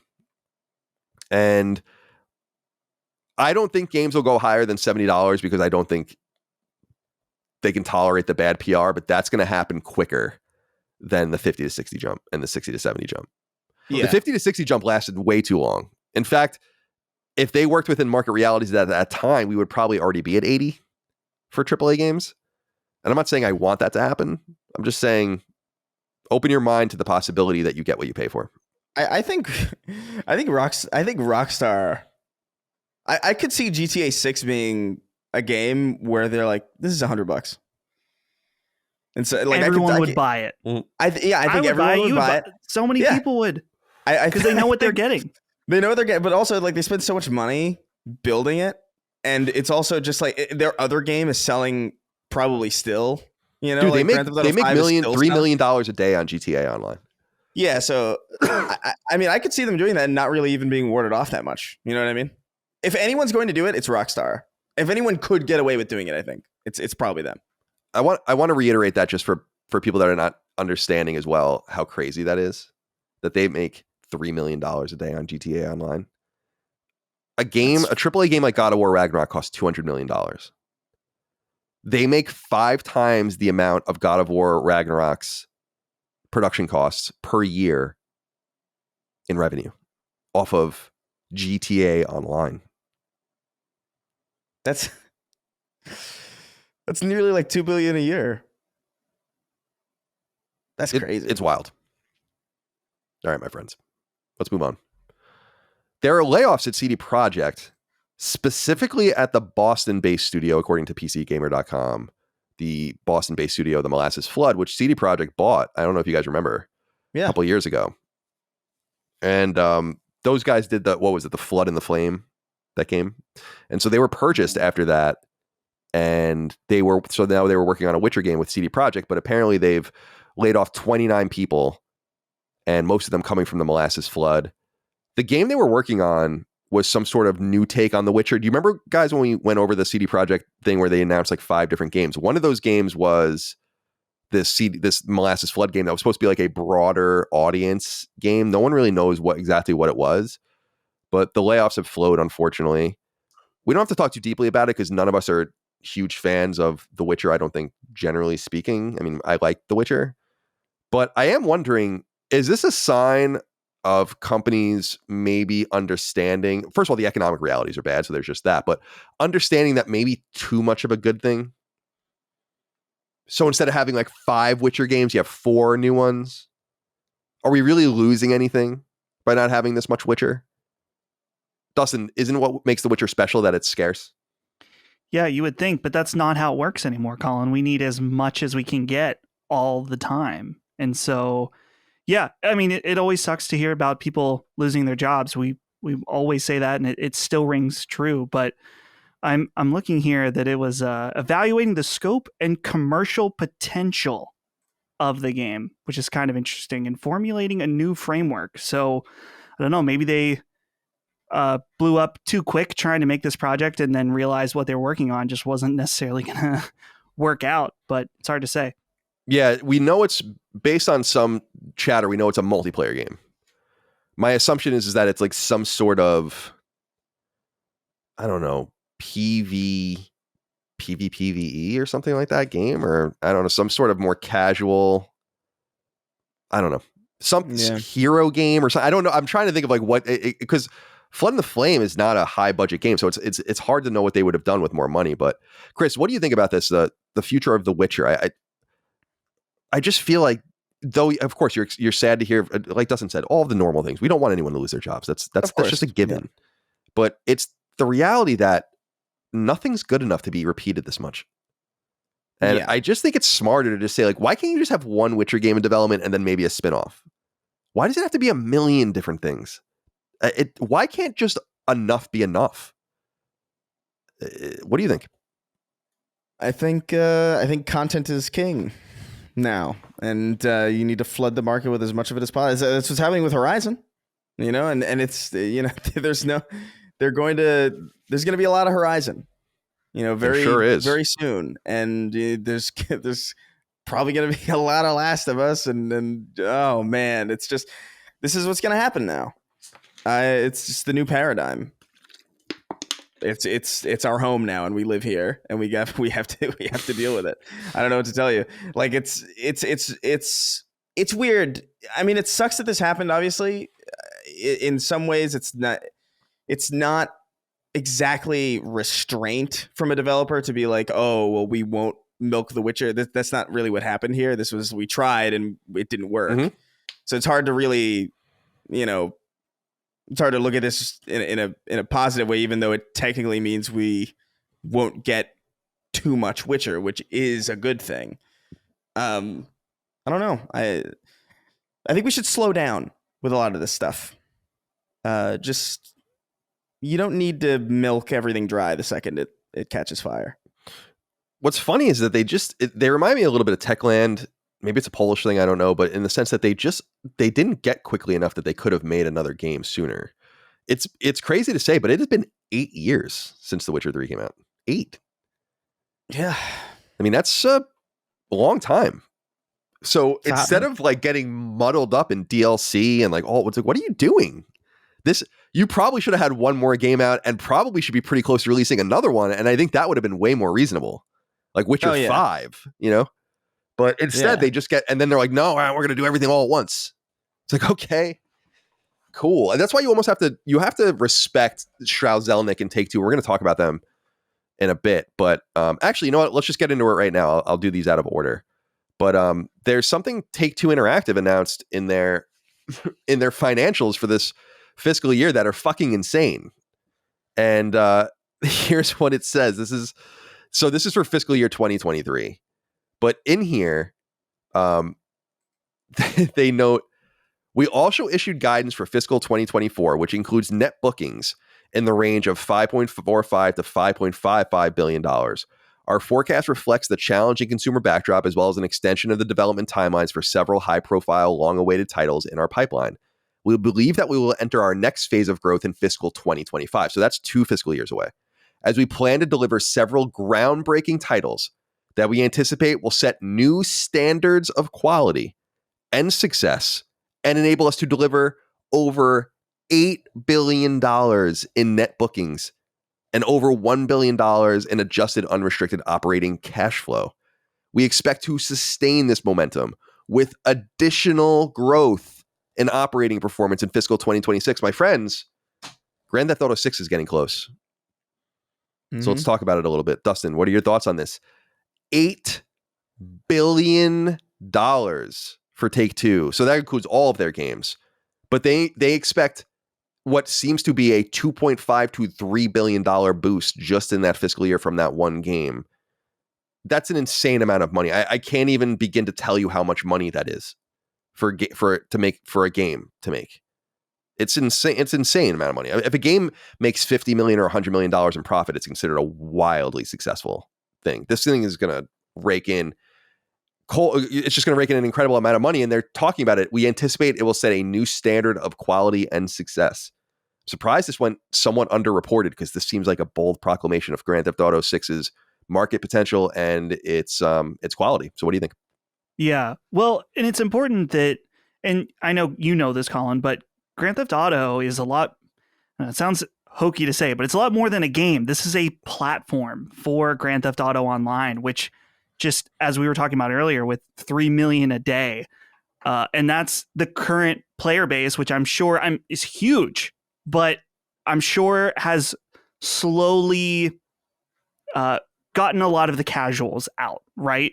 And so the fact that you have a brand new Grand Theft Auto game, so the three of us, along with millions and millions of other people who aren't playing GTA Online right now, are definitely buying that day one. I mean, who isn't really going to buy Grand Theft Auto? I feel like that's one of those games that, even if you're not into those types of games, the zeitgeist around it will be so big that you're just going to be too curious to check it out. So many people. I mean, you see that kind of happening with Zelda right now, where there's people that had no intention of playing it, but when a game hits a certain threshold of everyone talking about and playing it, it really draws in a lot more people that wouldn't. And so it's one of those things too. We talk about this with PlayStation and the momentum aspect, where things, if you're doing well, the snowball effect is real, where you'll just continue to build and build and build and build. And it's hard to imagine. Just think about all the people who have played GTA 5 over the years, from the Xbox 360 and PS3 to PS4 and Xbox One, and now PS5 and Series X. Yeah, all of these, and people who played GTA before that, and they've got a built-in advertising arm in those games too. Like this, everybody playing that game they're gonna see that pop-up window. Mm-hmm. They're gonna be like, GTA 6 is coming. And it's intrinsic advertising. It's kind of amazing. And you brought up something that, like, it's easy to forget sometimes, but dude, this is a PS3 game. Yeah. This is a Xbox 360 title. Yeah, they announced, by the way, it sold 4 million copies last quarter. Oh my fucking God. So that's more copies than Resident Evil 4 sold. Resident Evil 4 Remake. You know, it's crazy. It's really, now they're not charging the same amount, probably, I would assume, but no, and in fact, nowhere close. So that is relevant, but it is crazy. And this goes into what I was saying earlier, Chris, which is, I appreciate that Take-Two let me back up. When Jaffe and I were talking, I was talking about how much I respect Strauss Zelnick, who is the CEO and kind of chairman of Take-Two and has been for 15 years. And I was saying I respect him because if you read about him, you realize that he comes from entertainment. He was one of the original Fox guys in the 80s. He was at Fox when it launched, and he's on the board of CBS. And I was saying that these things are relevant to me because he understands holistically, probably more than any other executive in the entire industry, how everything works. Not games, but how streaming works, how TV works, how film works, and all of this. And I think one of the things he realized based on the Take-Two's publishing is they can get the best of both worlds. That some things you have to treat with great care and some things you can release every year. And so that now they have an annualized golf game. NBA 2K is one of the biggest sports games every year. But then they have something like Grand Theft Auto. By the time Grand Theft Auto 6 comes out, it will have been 12 years. Right? Since GTA 5. 12. And when you think crazy. And when you think about the fact that GTA 3 came out in 2001 and then Vice City came out in 2002 and then San Andreas in 2004, GTA 4 in 2008. So they can do it both ways. I think Take-Two is a pretty dynamic and interesting company. Another company not only would have released 4 more Grand Theft Auto games, but they probably all would have sold 10 plus million and they would have made a ton of money doing it. But these guys were really content saying, we don't need to do this. Like, we can do it a different way. And by doing less, we do more. And that's very unintuitive. And so I appreciate that he can kind of balance both of those things and let Visual Concepts do annualized sports games. And they're doing wrestling now too. And then have this. I think it's cool. And I wish more people would do this. I think Sony does this sometimes. For instance, one of the things actually I should have said earlier that I think will be at the Sony showcase is Uncharted. Because they totally teased it in that last live action teaser. That's just a weird thing to tease and then not talk about it at your showcase. When are you going to talk about that? You know? So, yeah. But that's an example of them even saying like, let's just give it 8 years. You know? Can we just give it 8 years between releases and then come and go back? GTA 6 being this, dude, there are people that are going to play GTA 6 earnestly that weren't even alive when GTA 5 came out. You know, I was 15, 16 playing GTA 3. I don't know, man. I love thinking about that. So shout out to them. And I do think GTA 6 is going to be incredible. And I have it in my mind to replay all of the Grand Theft Auto games leading up. Not 1 and 2. I mean, those are fine. I like those. They're top-down games. But 3, 4, or 3 Vice City, San Andreas, 4, and 5. I never beat 5. Yeah. So I never beat 5 either. I wasn't into it for some reason. I think I told the story that I got it. It came out when I was in Tokyo Game Show and I just had come back and I was so excited to play it. It was one of the rare games I bought. I used to not buy any of my games back at IGN. And I bought it just to have it because I was taking a few days off and I was just like, I'm not into it. When I started playing it, I don't know why I felt that way. And I never went back. That was in 2013. I never played it again. You know, so we'll see. I think it'll be fun. All right. A few quicker things here we can get through. I saw this. I thought this was interesting. Telltale, the new Telltale, announced that their Expanse-related series is coming out July 27th. So the Expanse, of course, is the popular Amazon sci-fi show that is based on the popular novel series. And you can learn more about this over at Telltale's website. But the basic plan is that it's going to come to PS5 and PS4, and there'll be episodic releases, but you're going to get them every 2 weeks. So they're trying to stretch it out. Old school Telltale style, but old school Telltale style would be like the next one will come at some point in the future, and then sometimes it would be 3 weeks and sometimes it would be 6 months. You just didn't know. Yeah. So it seems like they have finished the game and they're just going to try to keep the episodic stuff going. $40 for the full game. And yeah, that's basically it. And there's going to be actually DLC as well. So there'll be future content as well. Are you guys into The Expanse? The Expanse is actually one of the great shows. I'm 2 seasons behind now. But I love this show. I think it's great. Chris, have you watched The Expanse? I've never seen The Expanse.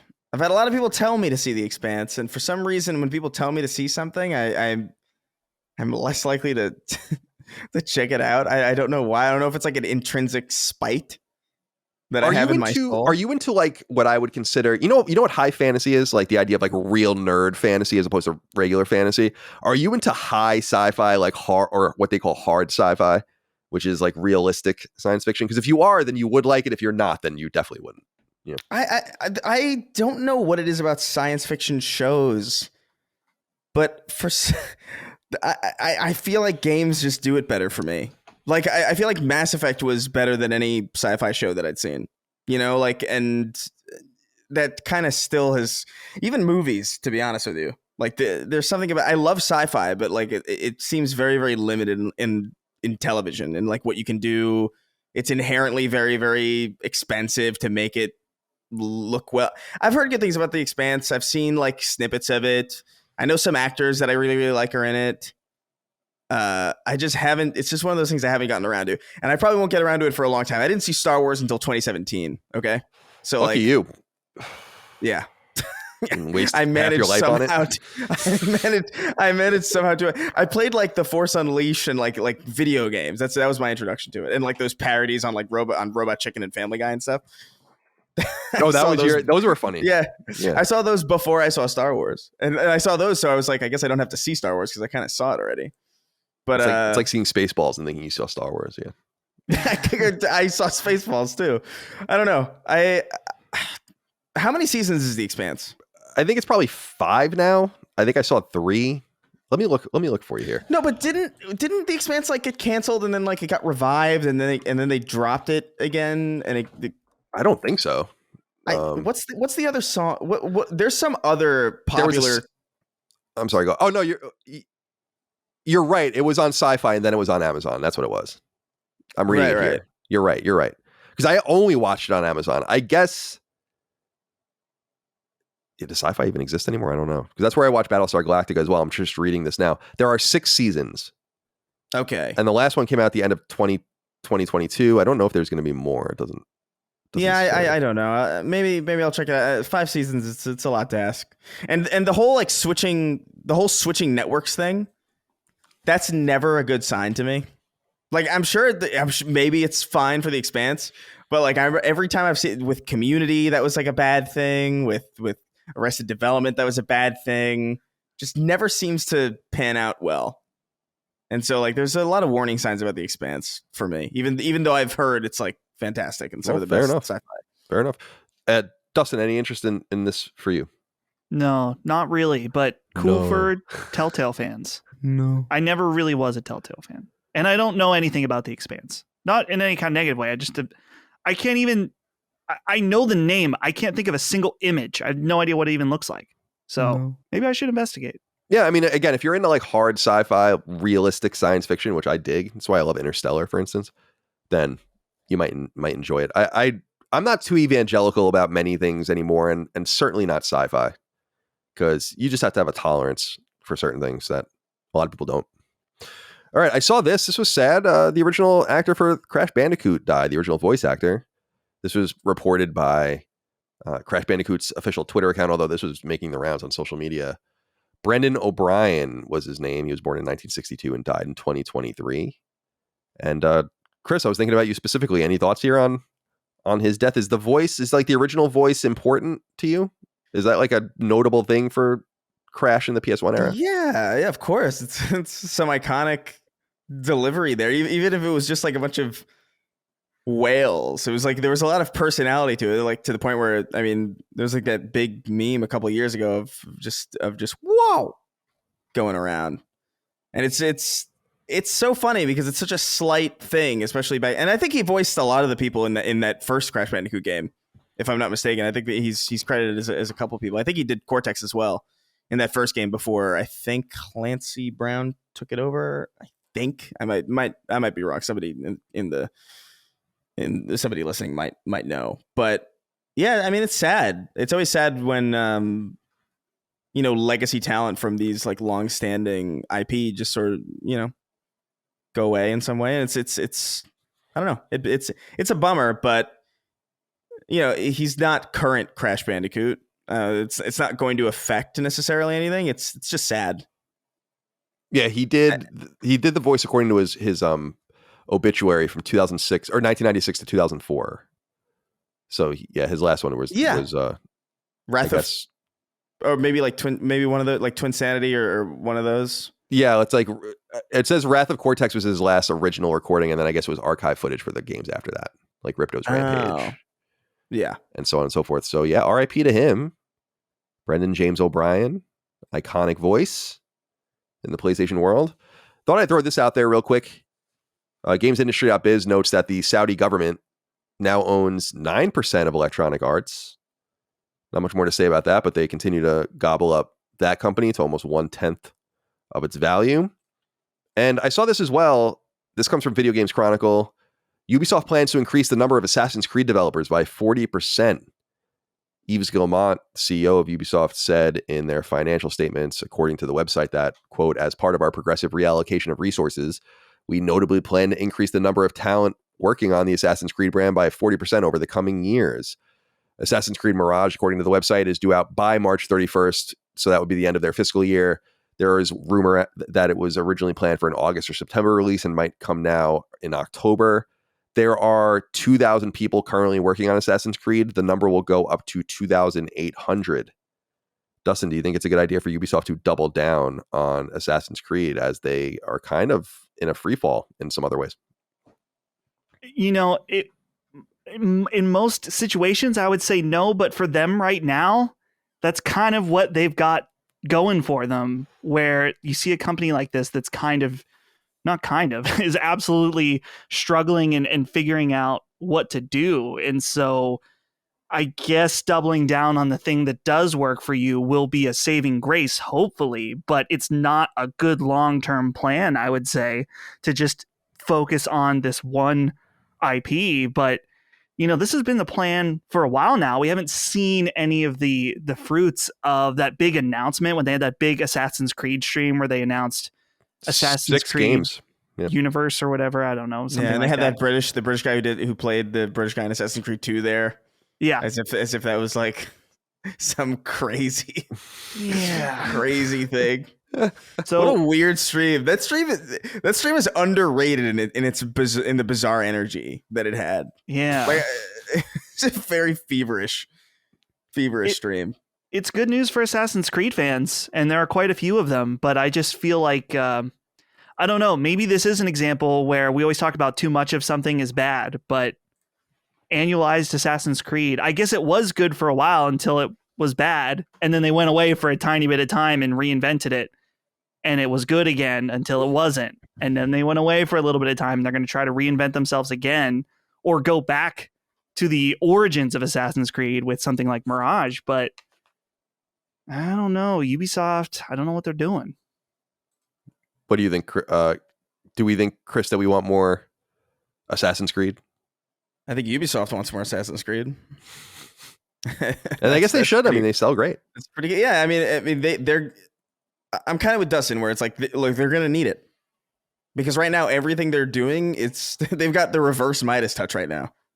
It seems like everything they try is just a mess. Although I heard, I never got a chance to play it. Is X Defiant Ubisoft? It is, right? It is, yeah, and that's that apparently got pushed into this fiscal window. Yeah, I mean, apparently that was good. And I could kind of believe it. I was watching some gameplay of it and I was like, it does look fun. But, you know, but it's really just that and Assassin's Creed that they've got going for them. Everything else seems to be in this weird development hell or being canceled or in this weird limbo.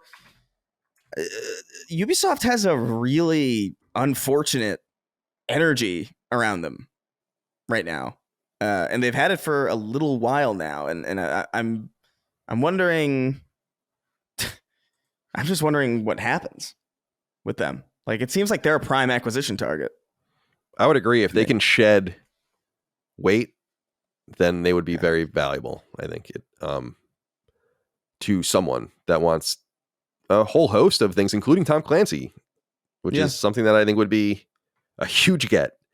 Not only for its back catalog, but for the future potential of it. People just love those games. Yeah, Ubisoft's in a weird space. I thought they were really strong for a while. I think that they kind of, not sales-wise, I mean, people really love the new Assassin's Creed games, but as far as creativity is concerned, I feel like they kind of peaked in that late PS3, early PS4 era. Yeah. When they did the like art house Child games of Light. And, yeah. And, yeah. They were just a little bit more experimental and a little bit more open, and they always have tried to be good partners to their to the various manufacturers. They did Connect games, and they did Vita games, and they did Wii U games, and they've always been like good partners in that way, but they just haven't been good stewards of their own IP, and I just don't feel like they're especially interesting. Assassin's Creed to me is a great example of something that just, I know people really love it, but to me, I look at it as like, what is this, fucking 14 games or something? How am I supposed to, how's this possible? You know, does it demand this much attention? And their whole answer is, well, it's going to demand that attention now because that's where the money's going to be made. But Far Cry is also a big seller. And That's true. They'll do another Far Cry game for sure. And the Division is going to come back. And so Avatar is going to sell a lot of copies. If that could low key be you could see a game like that low key selling 10 million copies, you know, because it's based on how well the movie does. If all those people are going to go see the film, I don't know why you couldn't peel off 10 million of them to buy a game. You know, that's of high quality from a developer like Massive. So I'll be interested to see how they do. But yeah, in the meantime, 2,800 of their 20,000 person workforce will be working on Assassin's Creed. And I don't think that workforce is going to be anywhere near that big in the years to come. I won't put you guys on the spot to talk about this, but this is big news, and I wanted to share it for our sports gaming fans out there. EA Sports has revealed, so we all know that 2024 is going to be the comeback of the college football games, and this is a big deal. These are huge games. My old college roommate Doug was a big yearly fan of these. People love to simulate seasons. They're so dynamic because there are so many schools, so many teams, so many possibilities. But the unfortunate reality of those games was based on NCAA rules and not allowing players until recently to become quote unquote professional and earn any money. It would all be numbers and no names, and you'd have to put in everything yourself, and it would just be this anonymous thing with schools that were taking part or not. That's all going to be taken care of. That's why the game has taken so long to come out, because they have to get all of those things together. But what people that are not into college sports might not know is that recently, in the last few years, players have been allowed to traffic in their own NIL, which is name, image, and likeness. This was illegal under NCAA rules for many, many years, for decades. This is why collegiate players used to play, for instance, Olympic hockey, because you weren't allowed to be in the NHL and play in the Olympics, right? So all these different rules with all these different sports leagues have been happening. And finally, it's trickled down to the NCAA, where these guys can finally make money, which is fair because you guys don't watch college football especially, but I remember being in LA and on the buses, Chris, you might have seen this. There's like UCLA ads or USC ads with the players on them. They used to get nothing for that, nothing. And that's no longer the case. So this is going to bring a bigger, this is going to be more realism, or bring more realism to the football game. And EA told ESPN this: when the first version of college football video game in years comes out next summer, the virtual likenesses of actual players will be in the game. An EA Sports representative confirmed to ESPN that it has contracted with one team partners contracted to facilitate collegiate athletes' names and likenesses into the games, solving one of the major questions about college football's return to the video game space. The partnership will include the chance for all eligible FBS players to opt in to have their likeness in EA Sports College Football. The representative said those players will receive compensation for being placed in the game. So it's awesome. Everyone wins. This is so exciting. I know so many people are excited about this game coming back, but I'm so excited for collegiate athletes who have long, for decades, been taken advantage of and been told that their free education is the exchange for their services. Can you imagine telling someone who plays on Alabama's football team that their payment was their education at the University of Alabama? No offense, but the football team is basically like a 33rd NFL team in terms of its popularity and how much money it makes. And you refuse to give that to the players? I'm so happy for them.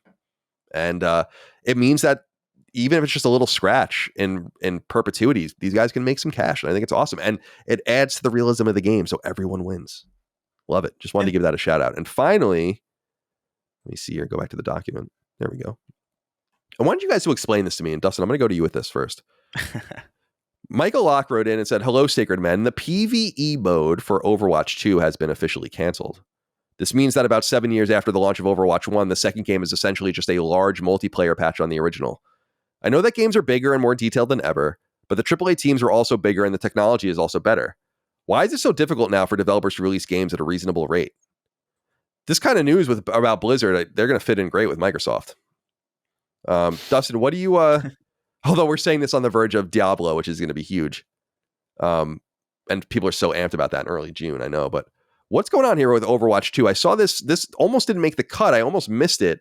But then I saw a lot of people talking about it and being upset about this, that the cancellation of this mode, this long promised mode, apparently negates the reason for the game existing at all. Am I? Yeah. So yeah, tell me about this.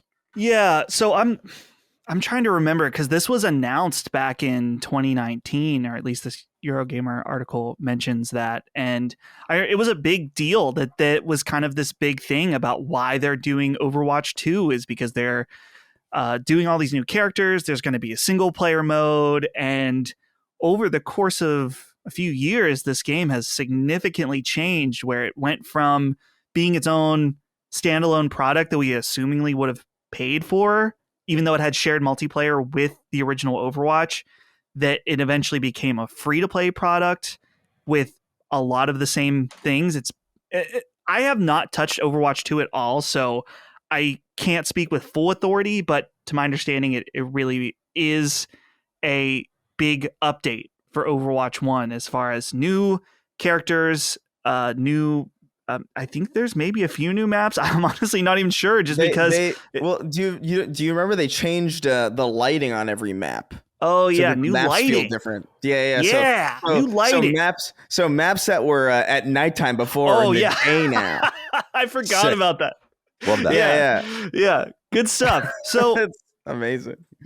I know that they showed some stuff of this single player mode where it had different skill trees and stuff like that, and now apparently that's just kind of. They're still doing some kind of single player stuff, but it's supposedly going to be much smaller and just seasonal based, where they release some smaller things here and there. But I don't know what the fuck. They had everything for this game. They had Game of the Year. Everyone loved it. Everyone loved all these characters, the shorts that they were making for it. And obviously it still has its fans, but even the Overwatch League was a big esports thing that even had me interested in the time to check out a few games here and there. And now it just seems like they totally fumbled with this. And that's not really all that uncommon for Blizzard right now. Now, and don't get me wrong, Diablo 4, played it. Really fun. I'm not buying it on day one. They're promising stability day one, I think. For Diablo? Yeah. Wow. What a promise. Stability. Maybe I'm using the wrong word there, but I saw something where they were saying that like they feel prepared or something, like whatever. Oh, good. Oh, in case the servers go down or something. Yeah, well, I guess they're going to get, obviously a glut of millions of people trying to play at the same time. Oh, yeah. Where are you on this Overwatch 2 situation?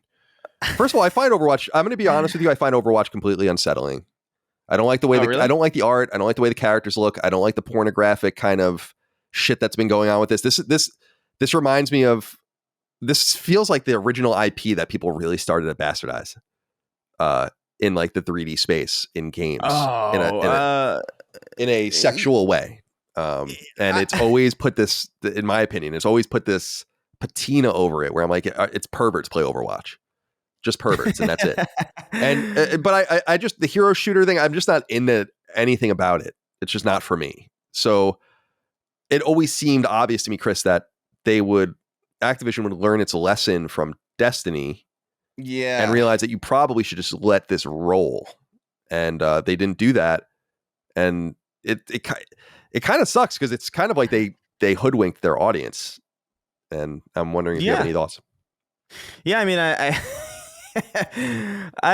there's so many threads to pull at that particular introduction to this topic, but I think Overwatch. I like Overwatch reasonably enough. I played it with some friends of mine for a brief period. It played well. I had some heroes that I enjoyed. I liked Pharah a lot. I liked what was McCree, although they changed his name because apparently the.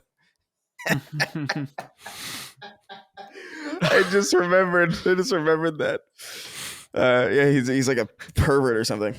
But I don't know. It's a solid game. It's just, for me, when they announced Overwatch 2, my immediate thought was, why wouldn't you just keep Overwatch going with consistent content and updates? Why would you arbitrarily end arguably one of the best things you have going for you and hang it out to dry while you're working on this new thing that's invariably going to be the same thing. It's Overwatch. You can't change too much about it. Everybody loves it the way it is. All you can do is really add content to it, so why even bother? And especially because it's Activision and they learned this already with Destiny. Although you could argue Destiny like has way more to gain from a sequel than Overwatch does. So like to me, it's like it was immediately confusing that they left the original game kind of hanging while they went and worked on this new one. They put this new one out, and then the main justification for this new one being the single player like story or the new single player mode was the main justification for this game even existing in the first place as a separate entity. Now doesn't exist. So it's just a huge waste of time and just like a horrible plan. It's moments like this where I really do question the intelligence of executives. You know what I mean? Like we can talk a lot about like how well these people know the industry and like, you know, people like Strauss Zelnick and how well they're clued into stuff. But then you have like that GTA remaster that was completely botched, you know, like that was, you know, handed off to Grove Street Games for no real reason. And then you have things like this where it's like, there was nobody in Blizzard's higher up offices telling you that this was a dumb idea when I knew it. I can't know more than they do. You may. And yet, you know what I mean? So it's these situations really confuse me because I really don't know where I don't know. I just don't know where these people's heads are at, where they even thought this was a remotely good idea. I don't know if this was an Activision decision. I don't know how it could have been an Activision decision after Destiny. I don't know if this was a Blizzard decision. It's just weird. It's bizarre to me. This is crazy, honestly. Like, I think we're kind of underselling like how insane of a thing this is. Well, I think they kind of undersold it too by the way they announced it. And they're kind of, we're going to talk about Sony and I canceled Sony game in a minute, where Sony will probably never acknowledge it because they never announced it. Right. So my Activision's trying to do a similar thing where it's like, well, never mind. You know, and I think if they had any integrity, they would have announced this in a bigger way and had some sort of mea culpa with the audience. Yeah. But they didn't. Anyway, enjoy Overwatch 2. Not my kind of game. I know a lot of you do. A lot of you fucking perverts.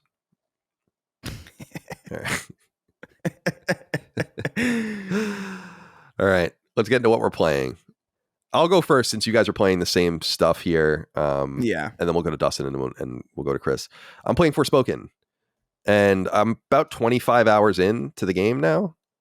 It's fine. You know, here's the thing is, it is unforgivably ugly in a lot of different ways. I can't believe how bad some of the character models are, like how bad the faces are. It makes me wonder, honest to God, it makes me wonder what the fuck Sony wanted this game for. Why did they want this game? I always think about that when there's a mediocre second or third party. A second party game is even crazier, but a third party exclusive. What did they see in this game? It's very weird. It doesn't seem to use the PS5 at all. It's fast. I mean, it runs at 60 frames. I was messing around with the different modes. It's unplayable at 30 frames. I mean, I would never fucking play a game like this at 30 frames. But Frey's face just looks so bad. You know, and she's a pretty girl, like the actress, like the mocap actress and everything. They did her dirty. Yeah, they definitely did. And everyone looks weird. Like everyone looks weird. And the world is very barren. And I earnestly, people throw around, it looks like a PS2 game, it looks like a PS3 game. I'm earnestly telling you that I think that this game has the aesthetic of a PS3 open world game with maybe marginally the graphics of a very early PS4 game. And there are moments where it's pretty, like where there's this environmental beauty or whatever. But that's the big negative to me, is the game looks like shit. And I'm surprised by that. It also stutters, which is, I think, only the second game I've encountered that when there's a shit ton of things going on the screen. There's like explosive attacks and all this. So if you're attacking 5, 6, 8 guys and they're all jumping, getting exploded, it slows down a little bit. And I really am puzzled why Sony wanted this game. Like, why wouldn't you just see this game in the pipeline and be like, yeah, you're free to bring it to PlayStation, of course, but we don't want an exclusive on it or anything. I do wonder. I'm much less confused why Luminous was I was never really confused, but I'm not confused at all why Luminous was shut down. And also this vaunted Luminous engine. Is this is it? I think you can probably put this away. But I don't want to beat up entirely on Forspoken because I think that there's a lot of positives to it too. I think it's a checkbox open world game. So in that sense, I kind of dig it. I'm just listening to the podcast, I'm listening to music, and I dig it because much like Far Cry, it's by the way, not even remotely as good as Far Cry in any stretch of the imagination, but like Far Cry, the gameplay is fun. Playing the game is fun. It's totally fun. I just don't know why it has to look the way it looks. I don't even really have a problem with Frey as a character. I think that it was kind of overblown how cringy she is in some way. She's a 20-year-old girl, you know, so you have to kind of have it in the context of the world. And it is kind of a silly isekai. The writing and delivery isn't always great, but I'm not as disturbed by that as I thought I would be. And the game is fun to play.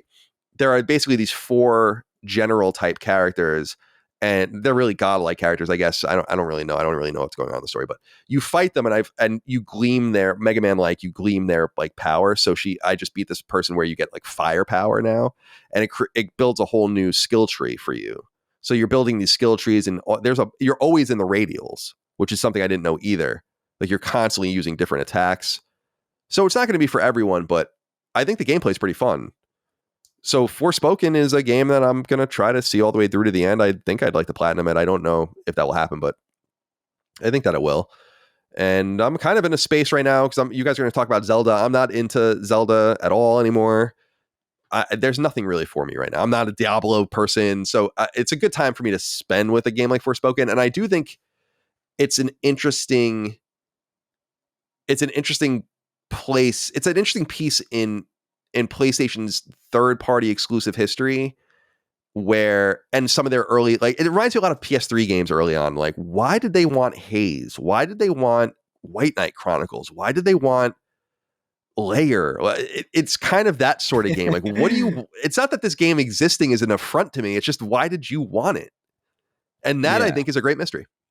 And I would love to be a fly on the wall and know how they got this one. And I do wonder, and I'm being dead up about this, and I'm not trying to start a conspiracy theory. This is just conjecture. But you wouldn't be surprised if Square Enix is like, if you want Final Fantasy 16 and you want Final Fantasy 7, we have this more beleaguered game that needs money and a place, you know? And it's not going to be those things, but we would appreciate, or it's part of the deal. That's what I think probably happens behind the scenes with games like this, but where it's like nudging and kind of favors, and you need a game on your calendar, and we think it's going to be a 6.5 or a 7 on Metacritic. That'll be enough. It'll get you a few 100,000 copies, and I think like things like that happen more often. And I think that now with Game Pass and with exclusivity being a bigger deal and subscriptions being a bigger deal, that third-party exclusive is going to become bigger and bigger. Again, third-party exclusives were dead. I mean, Titanfall was the last third-party exclusive I even remember before this generation of any consequence, except for maybe Shadow of the Tomb Raider, or not Shadow of the Tomb Raider, Rise of the Tomb Raider. So now they're everywhere. And we're probably going to see more of them at the showcase. So that's what I've been doing for Forspoken. Dustin, let's go to you first because you're playing 2 games. So I'll let you speak about one first. Then you can talk about Zelda, and you guys can take it away as much as you'd like. Sure. So Metal Gear Solid Peace Walker, I am surprisingly still playing this even with Zelda out, or at least I was over the weekend. I don't really like this game. I think that it would have been cooler in its original context as a PSP game, especially during that time where it was a different context of what a portable game could be. I feel like I have to finish it just because it's the only mainline Metal Gear game that I've not beat now. So I feel like I have to do it. Every once in a while, we always talk about play what you want to play. Don't be holding yourself to a backlog or games you don't like. Yeah. This one I can't let go. I got to just do it as quickly as possible. You know that feeling? You're close to you. Well, you've already finished so many Metal Gear games. Yeah. And it's like you're pretty close. Peace Walker is a weird one. Yeah. There's one really good encounter in it that I remember. Dude, I've been told the final boss is awesome for this game, which is good because none of the bosses have been that compelling to me so far. In fact, they're kind of annoying. Yeah, they mostly suck. Yeah. Honestly. As far as Zelda, though, I'm gonna do something a little different. Chris, I want to hear from you first, just because, first of all, a lot of the audience has heard me on our Nintendo show, but I'm curious really about your perspective, just because you were very unsure last episode. Not even, you're like, oh, I guess I'll buy it. But now I've seen some of the things you've said on Twitter. It seems like you're pretty hot on this. So I still have a lot that I want to say, but I want you to go first. Yeah, I mean, when a big game like this comes out, I just want to make sure this is a PlayStation podcast, but you can't ignore Zelda. Like, no. This is a marquee title for like the industry. Also, I got to be real, like leading up to this game, I didn't even really know it was coming out. I knew it was sometime around this time that it would be out. I wasn't really paying attention to it. I never really watched any of the trailers. Because quite frankly, I wasn't really all that hot on Breath of the Wild. I thought it was cute. I thought, the world was beautiful. I thought there were certain aspects about the physics that were fun. The fact that you could like light a field on fire and use your paraglider to ride the heat up and little things like that. But I found the world a little bit lifeless. I found it a little too barren, which is weird because I usually like emptiness. I like Shadow of the Colossus, and I like that lonely feeling. But in Zelda, it felt too weird, like the weapons breaking. I was collecting a lot of stuff that I didn't really understand what the purpose was. And I found that the tool set that they gave you in Breath of the Wild was just kind of lame. Like, with the exception of that physics thing where you could freeze something in time, hit it a bunch, and then it would go flying. I thought everything else was kind of lame. Here's two bombs. One of them's a circle and the other one's a square. It's like, I don't know if I get what anybody's really seeing in this. And I was like, all right, it's a solid game, but I'm not really into it. I didn't even really get that far into it. This time, the tool set that they give you is so fucking cool that I really can't get over the genius of it. It really is a genius tool set. Like the ability to ascend through the ceiling at any point that's like low enough, the ability to fuse pretty objects generous. together. I'm surprised how generous it will let you ascend up. Yeah, you can break the game, and it's almost have you kind broken of it? Because that's something I was gonna say. I have yet to break the game I've done puzzles not the way you're supposed to, but I've not have it broken for me in a way that was negative.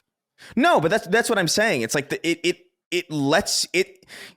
I don't know how accurate this is to the letter or like to the dictionary definition of what this is, but this game to me feels like an immersive sim. It feels like Prey to me, in the sense that there are so many ways to solve every single problem that it's almost unbelievable that they achieved it, and the way that they achieved it in a way that still feels intentionally and impeccably designed as well.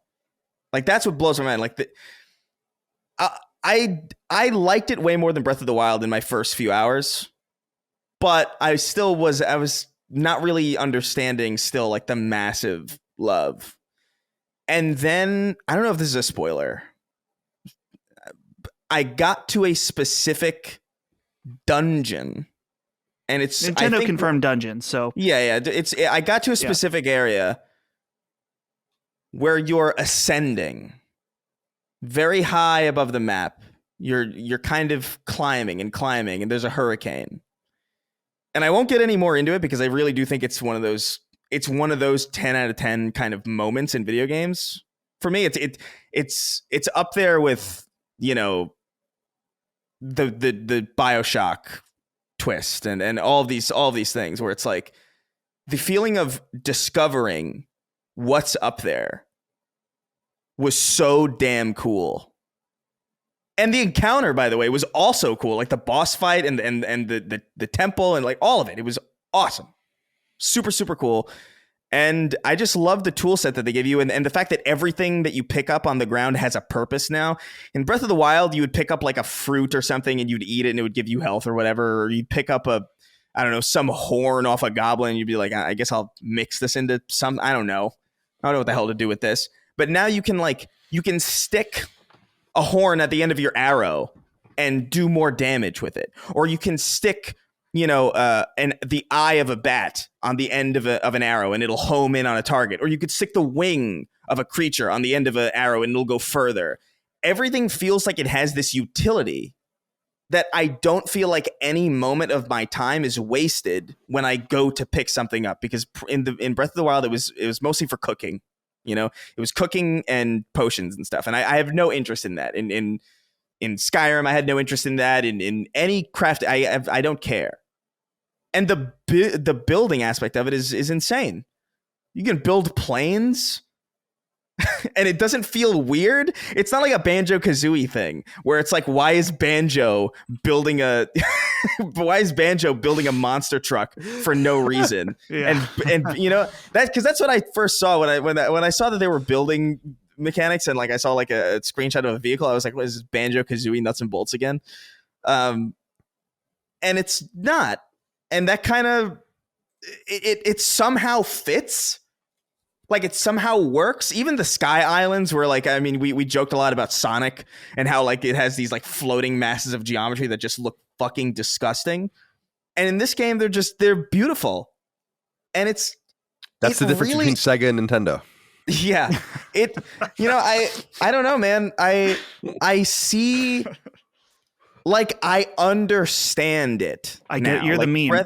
I get it now. I get it now. Breath of the Wild did not work for me. I felt like the tool sets were very limiting. I felt like the shrines were very repetitive. I felt like I just didn't feel like there was really any reasonable sequence with which to go through the events that I was supposed to go through. And here it's weird. It's so much more open and so much more explorative. It's so much denser.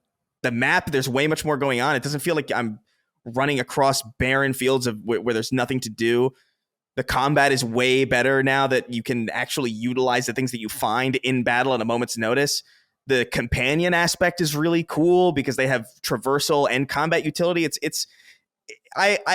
is really kind of incredible that, and you know what? I will say this game makes me really happy that I didn't stick through Breath of the Wild all the way, because it's extra new to me now. Like these locations that people kind of explored, like to the ends of the fucking earth. They played like Breath of the Wild for like 200 hours. It's all new to me. So I'm getting this kind of fresh lens on this location with all of these amazing tools. It is amazing. It is, they did something really special here. And I didn't think I would think that, really, because I was really kind of on Breath of the Wild. And I really wasn't even really remotely excited for this. How are you handling the frame rate? It doesn't... You know what's crazy is I know it's 30. I know that it is from like a fact basis, but I don't feel it. I don't really feel that it's 30. Like it's so smooth and pretty. I don't know what they're doing. I think because they don't. In my experience with, it might be the same in this, but my experience with Breath of the Wild, it seems like they don't let the game move quite quick enough to be staggering. It's not Devil May Cry, Like, yeah, you're right. Yeah, what were you gonna say? I saw something about how so if you think about a Naughty Dog game, the animations are realistic. So if you quickly flick the stick left and right, Joel has to move. That has to take the time to move, which is good if you're going for a realistic game in a very realistic setting, but it is going to feel less responsive. That's one of the big complaints about a Rockstar game, is that there's these real animations. They don't give a fuck if Link goes from one direction to the next and there's skipped animation frames. They don't care. And you know what? For the type of game that it is, I didn't even notice it until someone pointed it out on Twitter, that they care more about the responsiveness of Link and the characters than the animation looking realistic. Of course, yeah. And it's a right call by them, because I don't feel it. There are scenarios in certain combat sections where there's like maybe like a lot of explosions and a lot of fire where the frame rate does dip. Yeah. But it's happened, and it dips pretty hard. Like we need a new Switch already. But I will say, like, I don't know, it's one of those things where, I mean, we were talking about this in a recent episode of Sacred Symbols, where like, dude, if a game is really, really good, these things are kind of forgivable, because what it's offering is so irreplaceable and unimitatable.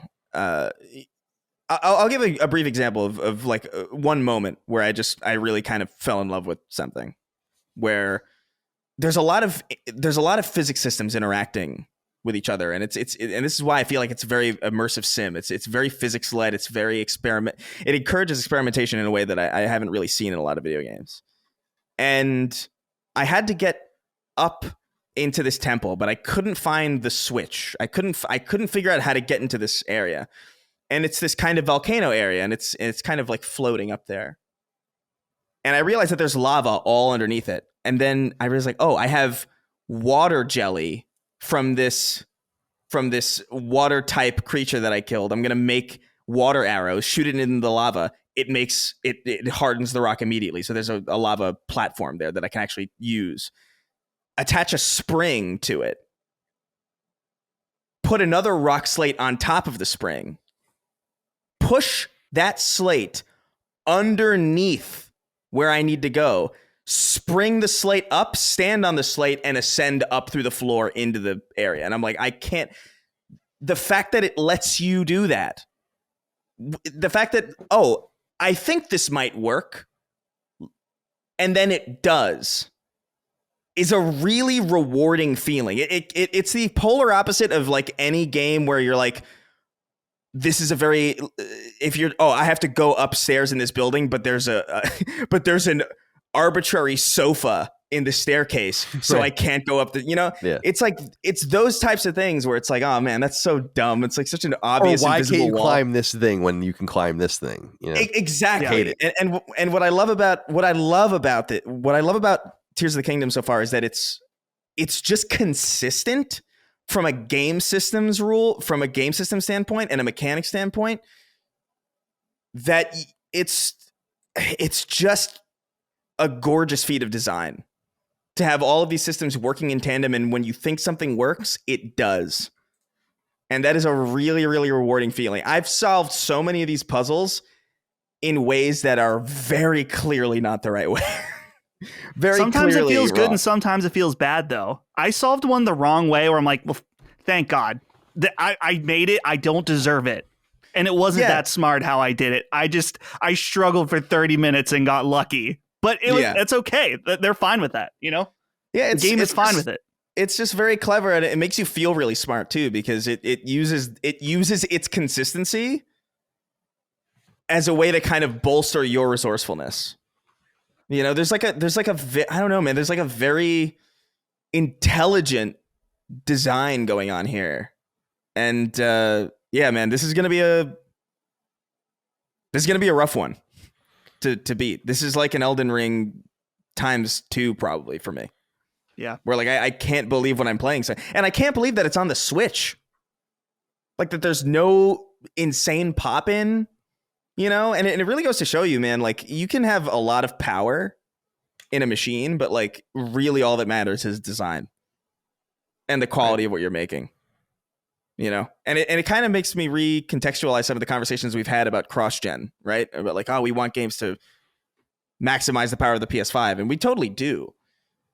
But at the same time, I think too much, maybe we're focusing too much on power and not enough on like elegance in design and systems and real innovative, gameplay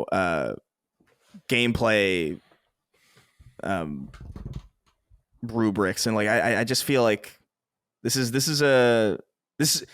surprised me, and I'm really, really liking it. I'm like, I think 30 hours in or something. I put in a disgusting amount of time. I think I spent all of my Sunday from 8 a.m. to like 2 a.m. playing and I just couldn't put it down. Yeah. And it's not often that happens.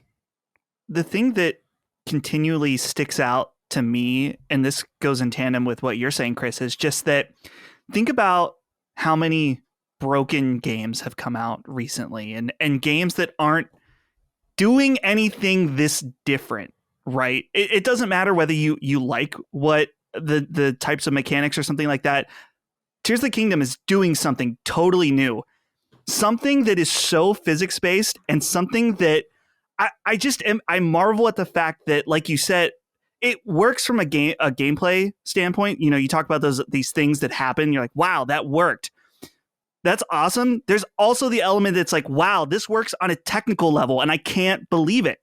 A game like this feels like a game because they're doing so many cool new things that you should be falling through the ground, that you should be clipping into the wall, that your thing gets fucked up and it ruins the puzzle or whatever. It just doesn't happen in this game. I'm not saying it never happened for anybody, but so far I haven't encountered any kind of bugs or glitches in this game pretty much at all. And I know that someone's going to leave a comment and say, well, this happened to me. It's like, of course, that stuff is going to happen. But just think about what this game's doing. The level of the fact that you're putting pieces together. You're putting propellants on things and shooting them up in the air. The fact that it works is just crazy. And you're like crucifying creatures. Crucifying dude, the Koroks. Dude, I was dying. So I was dying. Well, someone made a procession. Like a with the cross with the enemy on the cross like it's moving on like a horseback or something. I was like, this is fucking amazing, dude. Did you see the one where they had like flamethrowers burning it on on the cross? It was like all dude, the shit that you can do. It's like it's so creative and so fun. I don't know, man. They did something really special here. Yeah. Well, and that's the thing too, is that you're talking about the creativity and the fun aspect. Is that I find myself so much in games like this that I don't want to say just a min-maxer, but I'm trying to I'm not going to go out of my way just for something unless it's going to benefit my long-term game, whether it's a character progression thing or something like that. These little Korok guys, obviously the crucifixion thing is awesome and hilarious, but you have to get them from point A to point B. And usually there's a pretty simple way to do that. But every time I think, okay, what kind of contraption or thing can I build that's going to get this dude over to where he needs to be in the weirdest way possible just because it's fun. Why not? I've tried, I've put platforms with rockets and tried to blast them places and all kinds of different things. I don't need to do that. There's easier ways to do it. There's shorter ways to do it, but it doesn't matter because figuring out what you can and can't do is so fun. And I love that the different tools you get as far as different pieces, you don't get everything at once. And so when you do get access to a new tool or a new, a rocket or whatever, you're like, okay, that's like a little spark. It opens up a brand new. It opens up this brand new path of blueprints for you. Right. It's really cool. And one thing I'll say this too, and we can, this is really the last I have to say about it. I love it. I'm really high on it. Might be really hard to beat for me this year, but I gotta say as well, this also feels to me, despite all of this weird shit, despite building planes and all this, crazy nonsense, it feels more like Zelda to me than Breath of the Wild did. And I know that has something to do with the fact that obviously Breath of the Wild had these divine beasts and it was very, it's very non-traditional. This one feels a little bit more traditional in the sense that there are elemental temples that you go to and there's things that you can do and there's towns and I feel like there's more personality. I feel like, I don't know, there's something I feel a lot more enthralled with the world in a way that it reminds me a little bit of the way that I felt playing Majora's Mask. Not in the way that, the game systems are the same, but in the sense that these NPCs are acting, and I don't even know if I don't even know if they're really acting any differently than Breath of the Wild. I just think the systems complement the game so well. And it's so much denser too. There's a lot more going on in Hyrule. There's more. It feels like there's more going on with NPCs. I think that as far as this idea about if it feels more Zelda, I mean, I guess what the core of what Zelda is going to be different to a bunch of people. But I feel like an important way to put it, for me at least, is that Zelda games are about, or a core part of Zelda is how Link interacts with the world and the barriers within it, right? You need to get to the bottom of this lake in Ocarina of Time, or descend down. You got to put on the iron boots or whatever they're called to go to the bottom. You need to break through this rock wall barrier. You got to get a bomb to do it. Much more basic back then. And so this is just a stronger evolution of okay, how does Link the items available to the player interact with the world in a way that is interesting, that I guess it sounds so weird to say, but makes sense. Rock wall, bomb. You need to build a bridge in this game, you build one. You need to climb this thing, or you need to get to this high area, get a platform, put a rocket on it, put a balloon on it. Those types of things make sense as far as an evolution to me. Yeah, I don't know. It's I'm getting those old vibes that I wanted. I'm getting the feeling that I wanted out of Breath of the Wild from this game. And not necessarily in the freedom, but just in the tone. It's not darker necessarily. It's not Ocarina to Majora or anything. But I don't know, there's just something that's working for me in this world a lot more. Like where I there's also these, man, there's really hideous NPCs in this game. There's like, did you run into there's this one specifically who's like, he's trying to become a monster or something. This ugly, it's one of the ugliest. Found this man, no. If I find it, I'll send it to you. I couldn't believe how fucking hideous this guy was. And it made me like I belly laughed out loud because the rest of the game is so charming and beautiful. And even just those Koroks that you have to get from point A to point B, like there's so much personality in them. It's like, I have to find my friend, but I'm so lazy. And it's like, you hate them. No wonder they got crucified. Everybody can't stand these. I know. You can't stand these things. The Pontius Pilate of The Legend of Zelda. Yeah, it's really good. It's the strong showing from Nintendo here, like crazy. Yeah, I wanted to speak on this because, I'm not going to play it. I'm not interested, but it is interesting watching everyone enjoy it, watching people's videos and seeing it. And I was trying to think from my own perspective, what is it about Zelda that doesn't do it for me anymore? Because I was a huge Zelda fan for a long time. In fact, my strategy guides for Zelda were largely how I got hired at IGN for old Zelda games. And I was thinking about it, like, what changed? Because either I changed or Zelda changed. And I do think it's that Zelda changed. But I was trying to identify when did it change and how did it change and why did it change in such a way that it doesn't resonate with me. And I think it's because, in some sense, Zelda began to embrace a more adventure game and puzzle game element that I don't think was necessarily there in the beginning. Such that if you think about the original Zelda, you have to know to go to a tree and burn it down with your candle to gain access to this dungeon or whatever. But it's basically linear. And if you know how to do those things, it doesn't really require execution. It's more memorization. Reminds me a lot of Simon's Quest and other games from that era I really like. And in A Link to the Past, it's like you can go here, but you need to get the hammer to nail down the beams first, and then you can go. And then you just go.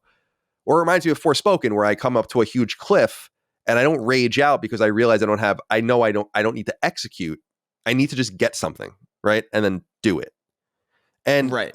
Zelda has really always been strong. People love it more than ever, both critically and commercially. So I'm the one who's on the outs here, but it's like, all right, we're going to grow. So now in Link to the Past, you have this really extensive inventory of items. And then that inventory carries over into Ocarina of Time, but then they give you the Ocarina rather, where it's like, now you're going to travel through time.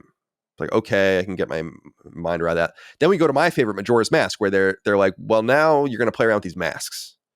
But as long as you can do that, you'll be, and I'm like, okay, I can do that. And then Wind Waker, it's like, now you're going to fuck around with this boat. And I'm like, all right. And we're going on, but then it became ethereal starting in I think, you can really say it started this way in Skyward Sword, which is not a game I don't really have a lot of experience with because I was so quickly turned off by it. But I was also quickly turned off, though played it much more extensively, Twilight Princess. And I almost feel bad talking so much shit about Twilight Princess because I would take that game back at this point. At least it had some focus, The thing that I think has turned me off in the Breath of the Wild era and what I've identified, what so many people like about it and listening to you guys talk about it is what I hate about it, which is I don't want to be in a world where it's like let me back up. Think about the Fallout Wasteland in Fallout 3, right? You can go anywhere and do anything as long as you can survive, but there's nothing for you to really solve. You're just going there, fighting, doing things, maybe come to a computer terminal or something.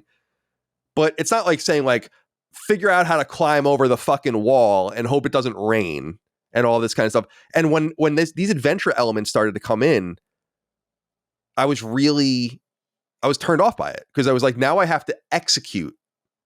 Now it's not about getting something or going somewhere, but executing. It's not really what I get into Zelda for.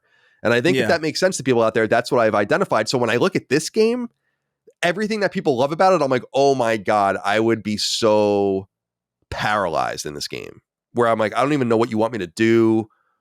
You can do anything. I'm like, what? That's that. So I'm from let me just finish this. Of course. So from that, because I don't want people to jump down my throat. You'll see why. Because from that perspective, I'm like, yeah, this game just isn't for me. But you can't deny when something enters the zeitgeist like this and has the repeated quality and meets and exceeds people's expectations, that something is clearly right for those that like the game. And I was thinking about like, what is the magic piece? And is it like this Hidemaru Fujibayashi guy, the director?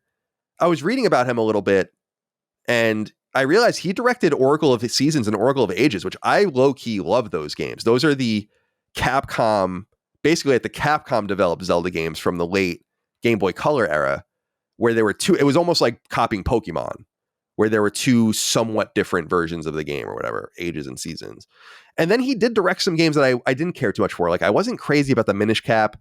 I couldn't play the touchscreen Zelda game, so he did Phantom Hourglass. I just couldn't do it.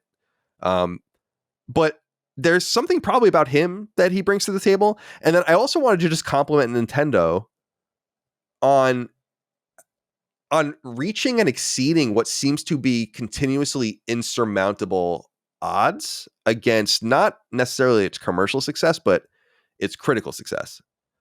I think people want to like Nintendo, and I do think that propensity helps them.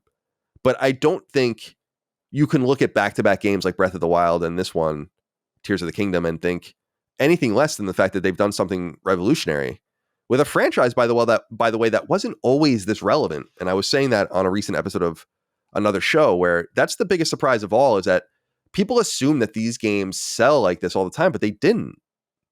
You know, it wasn't quite Metroid-like, but it was, with the exception of Ocarina of Time and Majora's Mask, when it started to get big, it was kind of close. You know, Super Metroid probably sold comparable copies, I would assume, to Link to the Past. I haven't looked at that. But I just think that it's kind of cool that they've taken this thing and made it something new. Meanwhile, I've been playing Zelda since I was a fucking toddler. And I guess it just meant something different to me. So I'm kind of all over the place here, but I guess what I'm saying is whatever Nintendo has is very interesting. Mm-hmm. And it's so far from being replicated. Like Sony kind of gets there in a way with Naughty Dog and Insomniac, but not really, because the one thing that Zelda lacks is a visible and audible movement against it, right? Like when The Last of Us got 10s in 2013, there were people that hated it immediately, right? Especially when Left Behind came out and all of that, and certainly The Last of Us Part 2. So no matter how good critical acclaim for the game was, and no matter how well it sold, it didn't sell Zelda numbers or anywhere close, but no matter how well it sold, it was this laudable thing, but it wasn't Nintendo. And I really think that's interesting. And there are only a few games that have come out in recent memory that really hit that. Like Odyssey was one of those games too, which was the same year, I think, right? Or the year after. I think it was the same year. I think it was later in that same year, which is kind of crazy. And it makes you wonder what's going to happen when a Mario game comes out. I mean, you have to assume that the new Mario game is going to be a Switch 2 or whatever, the new console launch game. And this will probably be a launch game too, in some remade or some up-res form. I guess I just want to give compliments to Nintendo because I just feel like when I found out that duplication glitch, when I was just reading about that duplication glitch in the game, I'm like, wow, man, that's pretty impressive to be able to break a Nintendo game like that. And I mean that. Mm-hmm. I mean, at least quickly like that. These guys clearly test their games like crash test dummy style. And when you put out a game like this, that's what I think Dustin was touching on. That's what's so impressive about it, is that it seems like you can't break it, or at least it's difficult to break it. And you can go downstairs and break Forspoken right now. So I think that they deserve a lot of plaudits for that, because they're one of a kind, and they kind of have always been one of a kind. Yeah.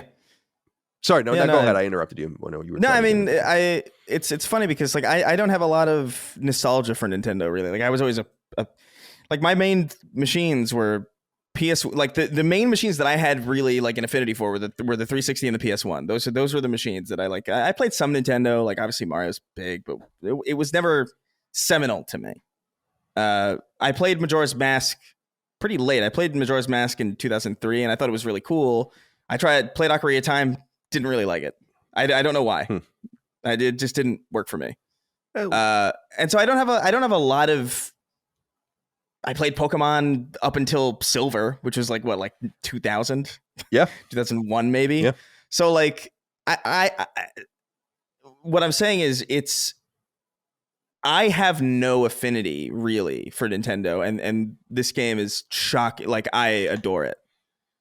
And so I do think there's obviously some propensity for people to like Nintendo. They have that history. They have that built-in nostalgia. They've been around the longest. They have a lot of goodwill, but not for me. I thought Mario Odyssey was fine. You know, it was no sunshine. No, I 100% agree with you. I was trying to remove my own opinion. I was actually disappointed by Odyssey. Odyssey was the last game I bought physically as well. Yeah, I thought it was fine. Like I enjoyed it. I finished it. It was like, yeah, this is fun or whatever. But I but there's something here that's amazing. And what you were saying earlier about like the execution, right? Like, oh, I have to execute. Whereas prior, it used to be, you find an item, bring it here, and then it's done. It's funny because like what got me into Majora's Mask and what I loved about Majora's Mask specifically was just the tone and just the world that they had set up. That's what kept me going. And what actually really bothered me was that exact method of puzzle solving. Like the whole, like, you need a very specific, almost arbitrary item to move forward. And it reminds me of, like I said earlier, that couch in the staircase that prevents a full-grown man from going up another flight of stairs, as if it's this insurmountable obstacle. That always bothered me. So to have finally like a Zelda game where, okay, there's some personality to the world. There's like busyness going on. It's a dense world. It's not like Breath of the Wild where it's like kind of barren for the most part. And I don't have that barrier of like, oh, I have to get this really obscure item to solve this really obvious puzzle. That's perfect for me. Like it eliminates my one gripe. Yeah, it's so interesting because I totally understand. I'm also a walkthrough gamer in most of these things. In fact, most Zelda games I wrote walkthroughs for them. So like I said earlier, so I like that kind of methodology of like, this is, you get this item, you go to this dungeon. When you get out of that dungeon, you go do you get heart container 4, 5, 6, and 7. You get item this, you get this heart powder, or you get this magic powder upgrade. Then you go and do this stuff. That's Zelda to me. And I appreciate that that's no longer what it is, but I finally really been able to identify in these back-to-back games what has changed, and also my taste for just puzzle solving. Because Majora's Mask is kind of pushing it to the edge for me, and even because Resident Evil 4 I'm familiar with, but when I'm playing a Resident Evil type game where I reach one of those like puzzles, like here's a puzzle, I'm like, fuck this, and I immediately go online and look up the I'm like, I have no interest in trying to solve this. I am not going to try to solve this. I don't care. And that seems to be Google it. That seems to be Zelda to me. But do you know why you Google it? It's because there's one solution. And I usually do the same thing in Resident Evil 4. I love Resident Evil 4, man. Googled nearly every single puzzle. Just didn't care because I'm not playing Resident Evil for the puzzles. I'm playing it for the combat and the story and just the balls, just the ridiculous, the atmosphere and all that stuff and the characters and stuff. That's why I'm playing Resident Evil 4. With this game, there's a lot of puzzles in it, but for what I never felt the need to Google it, specifically because I'm like, I know there's a million solutions to this. I want to find a way to break it. I want to find a way to break this puzzle. And there's always some way. And oftentimes it's pretty easy, honestly. I feel like this game's a lot easier in some ways than Breath of the Wild, because Breath of the Wild was a lot more rigid. It was a little bit more like what you're talking about, where like, you had a very specific set of solutions.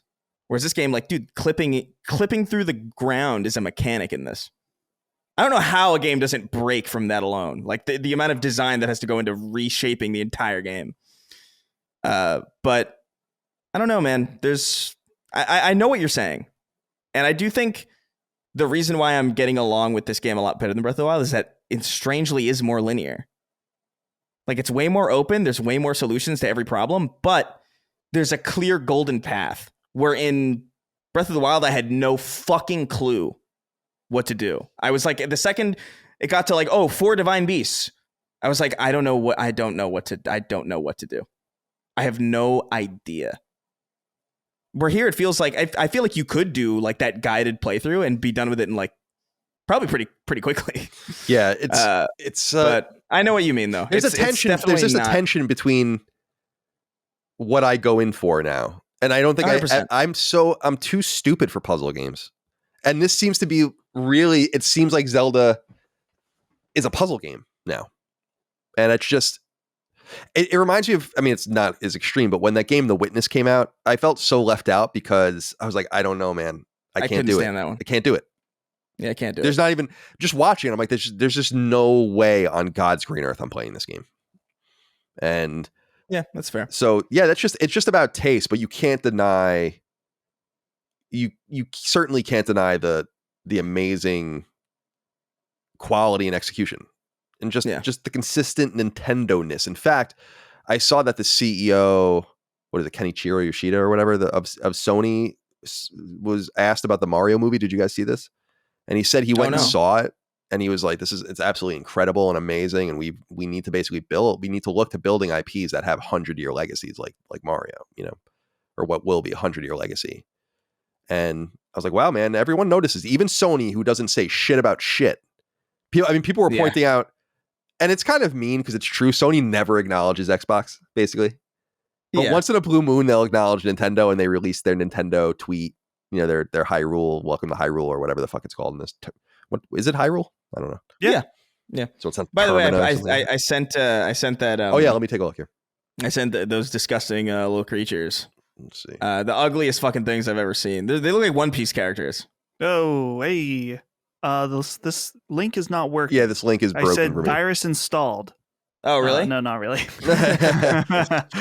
No, what the hell? Really? It's Polygon. Yeah, it's like some. They IP blocked us.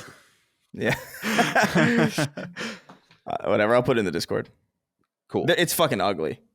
It's a fucking ugly creature. Sorry, I'm talking. But yeah, it's source here. I don't know. They really gotta. It's.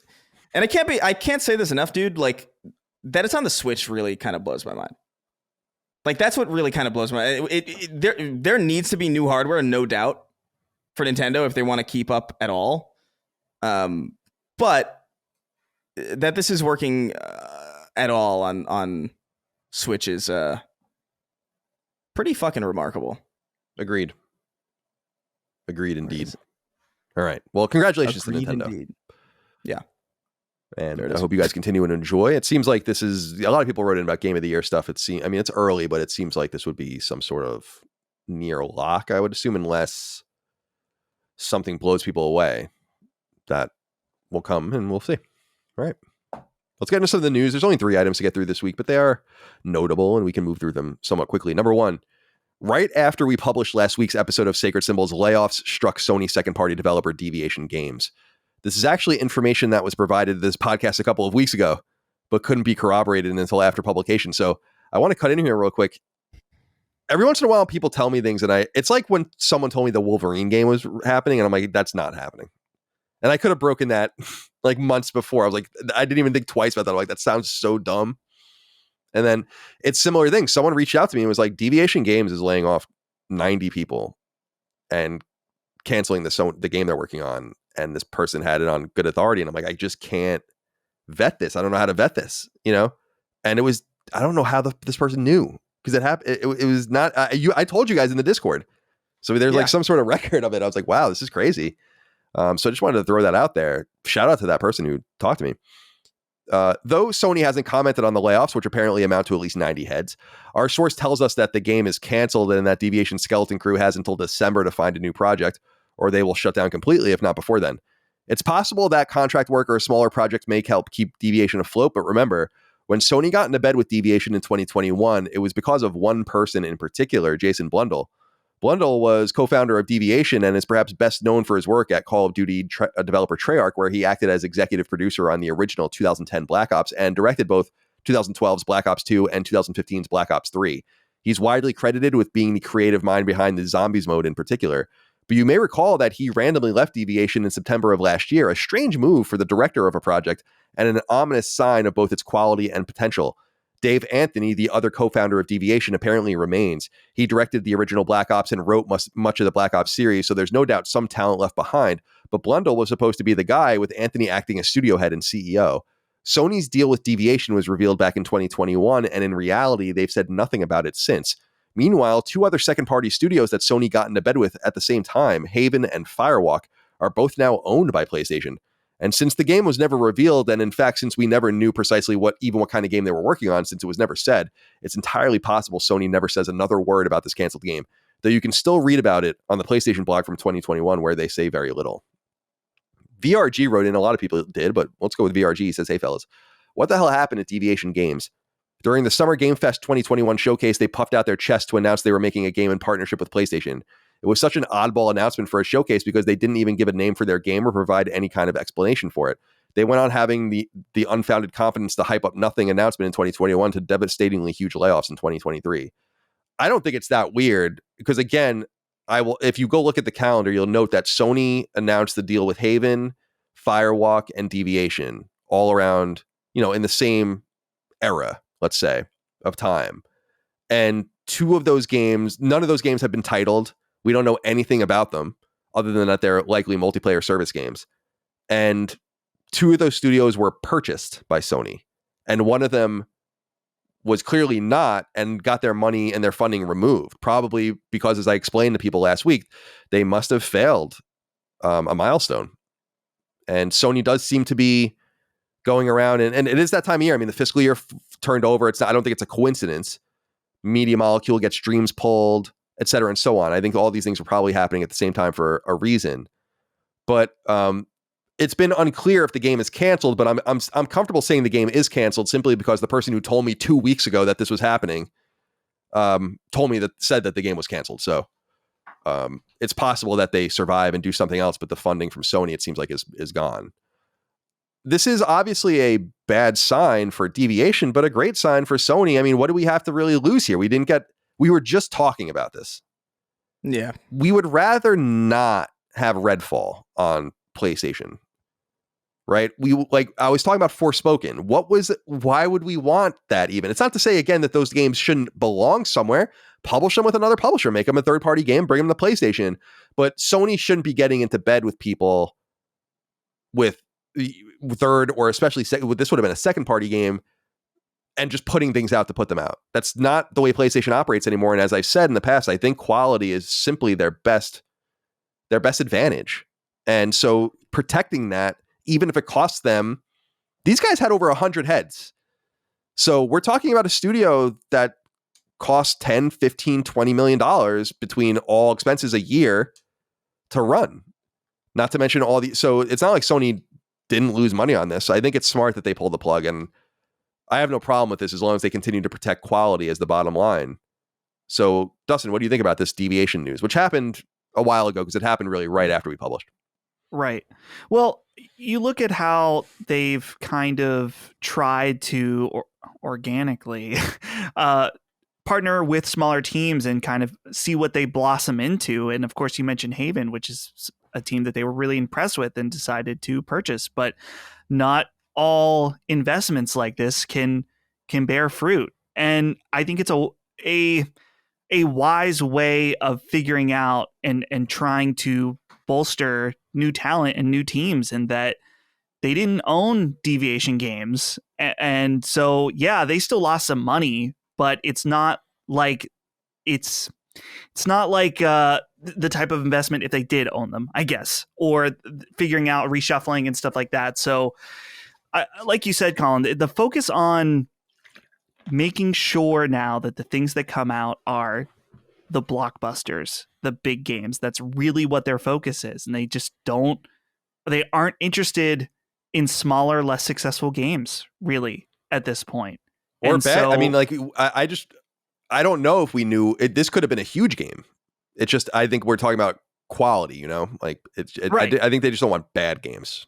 yeah, that also is a big factor too. And so I think, you know, the VRG, right, says about them and the weird announcement. And I agree. I think that the thing for that announcement for me was how it went down, that they were kind of just standing there with Jeff Keighley was really weird. But I think it was more of a thing that maybe they wanted to be known in the fact that they probably were looking to hire talent as well. And also just to put it out there as well. Because I can't really think of any other reason why they would say, hey, we're working on a game. It's going to be cool. You know what I mean? There's no marketing reasoning behind that early on, because by the time it actually would have gotten announced, people I don't think really would have remembered that moment either. But yeah, it's unfortunate, you know, it seems like, especially you said right now is the season. So these last few episodes, we keep saying the same thing. It sucks when people lose their jobs, always. But we're here to look at the business aspects. And it seems like if the project wasn't shaping up, that this makes sense from a Sony perspective. Yeah, I think this kind of encapsulates the danger of the accelerated timeline of these relationships. We were kidding around about organic and unorganic. And we were saying that Sony kind of now has like a one night stand policy. Like they gotta, like the sex was bad with Deviation. I mean, they just immediately like, we have no more time. We're canceling this game. Meanwhile, the sex was, you know, good with Haven or whatever. And they were like, all right, fine, we'll get married. And it used to be like that you would have this time to like wine and dine in court and all this, and they just don't have, it's too urgent from a personnel standpoint, an IP standpoint, management standpoint. So I think it's good to dodge bullets like this. The game was never announced. Right. It's important to note that. We don't even know what the fuck it was. I assume it was a first-person shooter. I think that's fairly obvious. And from that perspective, I think it's disappointing. And we know it was a new IP, so it wasn't like Killzone or Resistance or something. Yeah. But otherwise, Chris, you have anything you want to say about this, about Deviation Games going away? I just think 2 out of the 3 deals worked out. Firewalk and Haven worked. Or maybe, I don't know, maybe they will. But they at least got further along. Right. Yeah, I mean, it's a broken record time, but like, yeah, it sucks when people lose their job. Hope everybody lands on their feet and everything's good on that front. But yeah, I mean, this is very different from like, I don't know, Scalebound or something being canceled, when like it's a publicly known thing that was announced and showcased a couple times and then killed. You know, this is something terminated in utero. Totally. That's exactly right. And it goes to people ask, why don't games get announced sooner? Well, I think this is a good example of that. Like Sony simply has nothing to clean up now. As far as I know, they have not even released a statement on this. So they're like, yeah, well, we don't own them. We had a deal with them. We announced it 2020, 2 years ago. It's clearly didn't work out. And it's not even that Jason Blundell leaving is in and of itself the killing blow, because actually you guys might recall Haven lost one of their co-founders too, and Sony still went through and bought them. So I think it's just simply deeper about them just not. This stuff will probably leak. I assume whatever we're making will leak. Although some things don't ever leak, which is surprising. So I don't know. I'm interested to see if Sony releases a comment on this. They're simply not in the same position they were, where they just don't talk to anyone. So I think that people are just going to move on. And I think that they do have some plausible deniability in the sense that is, in my cursory search, like there was no update. Like they never said anything else. Yeah. There were updates with Haven and Firewalk, and Deviation was up through late last year seemed to have a healthy internal thing going on, where they had like a day with the families of the company, and they all went and did shit and all this. So it seemed like the money was flowing, things were good, vibes were good. And then something seemingly went bad. And that's the end for Deviation. So we wish them all the very best. All right. Number 2, unsurprisingly, the rumors are true. The new Mortal Kombat game is called Mortal Kombat 1, introducing, quote, a reborn Mortal Kombat universe, end quote. It's set for launch on PlayStation 5 on September 19th later this year, and there will be no last-gen version. Announced fighters include Liu Kang, Scorpion, Sub-Zero, Raiden, Kung Lao, Katana, Melina, Shang Tsung, Johnny Cage, quote, and many others, end quote. MK1 also introduces so-called cameo fighters, which seems to be a Marvel vs. Capcom-like edition where you can call a partner to assist you. The game will receive a beta in August, and pre-ordering will allow you to access to it. Otherwise, we know very little. Although, as with all fighting games, developer NetherRealm will undoubtedly string this thing along with fighter reveals and more in the months to come. Mortal Kombat originally debuted in 1992 in arcades and immediately became a competitor to the nascent Street Fighter II scene, emphasizing realism and gore over Capcom's kinetic gameplay. The original famously received port to SNES and Genesis in 1993, where it became a smash hit at home. And a sequel followed in arcades that year as well, with a third game in 95 and a fourth in 97. Fast forwarding all the way to today, Mortal Kombat as a franchise has sold more than 80 million games. Mortal Kombat 11 is the last core iteration of the game, and it launched back in 2019 on PS4. Any interest in this game? By the way, one of the 3 characters that I talked about, but then had cut from the game from the podcast were announced. Although it was the least surprising of the 3. Do you guys know what I'm talking about? I'm trying to remember which one. I don't remember which one. Yeah. I don't even want to say. Maybe it's not true. I saved the clip. I made a special export of that for when I'm almost tempted to say all of them now because it's clearly true, but I don't know. I'm just not going to do it. Yeah, why not? Because it could be false. It might not be true. Then you'll be tarnished, and the Twitter people will make fun of you. Let me see. For false info. Yeah, exactly. Let me see. So one of them is Jean-Claude Van Damme. So I heard that. So he's playing Johnny Cage apparently. Right. So I can tell you that 2 other people. This doesn't seem to be, I guess, that surprising. I was told, the person who told me Jean-Claude Van Damme was in this game before it was announced, this was told to me over a week ago, said that Megan Fox and Travis Scott are also in the game.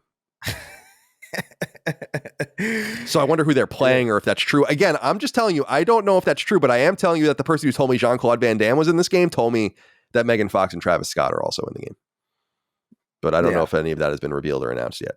And it makes a little bit more sense now, because he didn't really give me much context. It's like, so they're in the game like as characters, or are they so it's like, okay, so now I'm looking at it's like who could these line up with? I don't know. I don't know anything about fucking Mortal Kombat anymore. But here that's what I've heard. Yeah. All right. They should put Chris Chan in. Whoa! As I think that'd be he's on the loose. I think people would appreciate that. They would appreciate that. Any new pictures of him circulating? I haven't seen. Has he been seen out there? Shockingly quiet on the Chris Chan front. I'm surprised. I don't know. Maybe they're keeping him away from the internet or it's something. Quiet. Too quiet. Too quiet. Any thoughts on this, Dustin?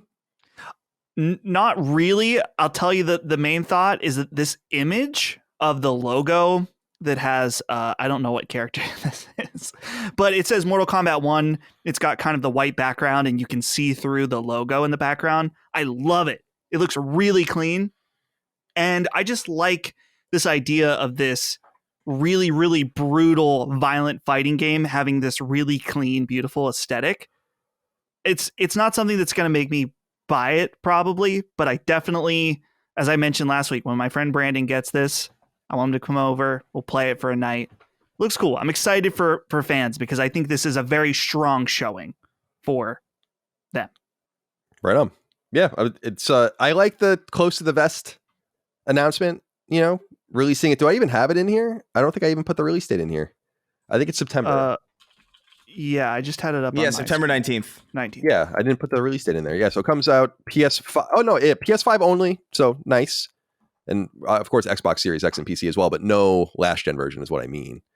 Yeah, which is exciting. And yeah, September release date. So that's great. And we're going to do an episode on Mortal Kombat, I think, or I'm going to do it with someone that wrote in that's kind of an expert in it. Real quick about Mortal Kombat. So no last gen, but I had to confirm this because I saw someone say it, but I didn't believe it. Confirmed for Switch. Oh, interesting.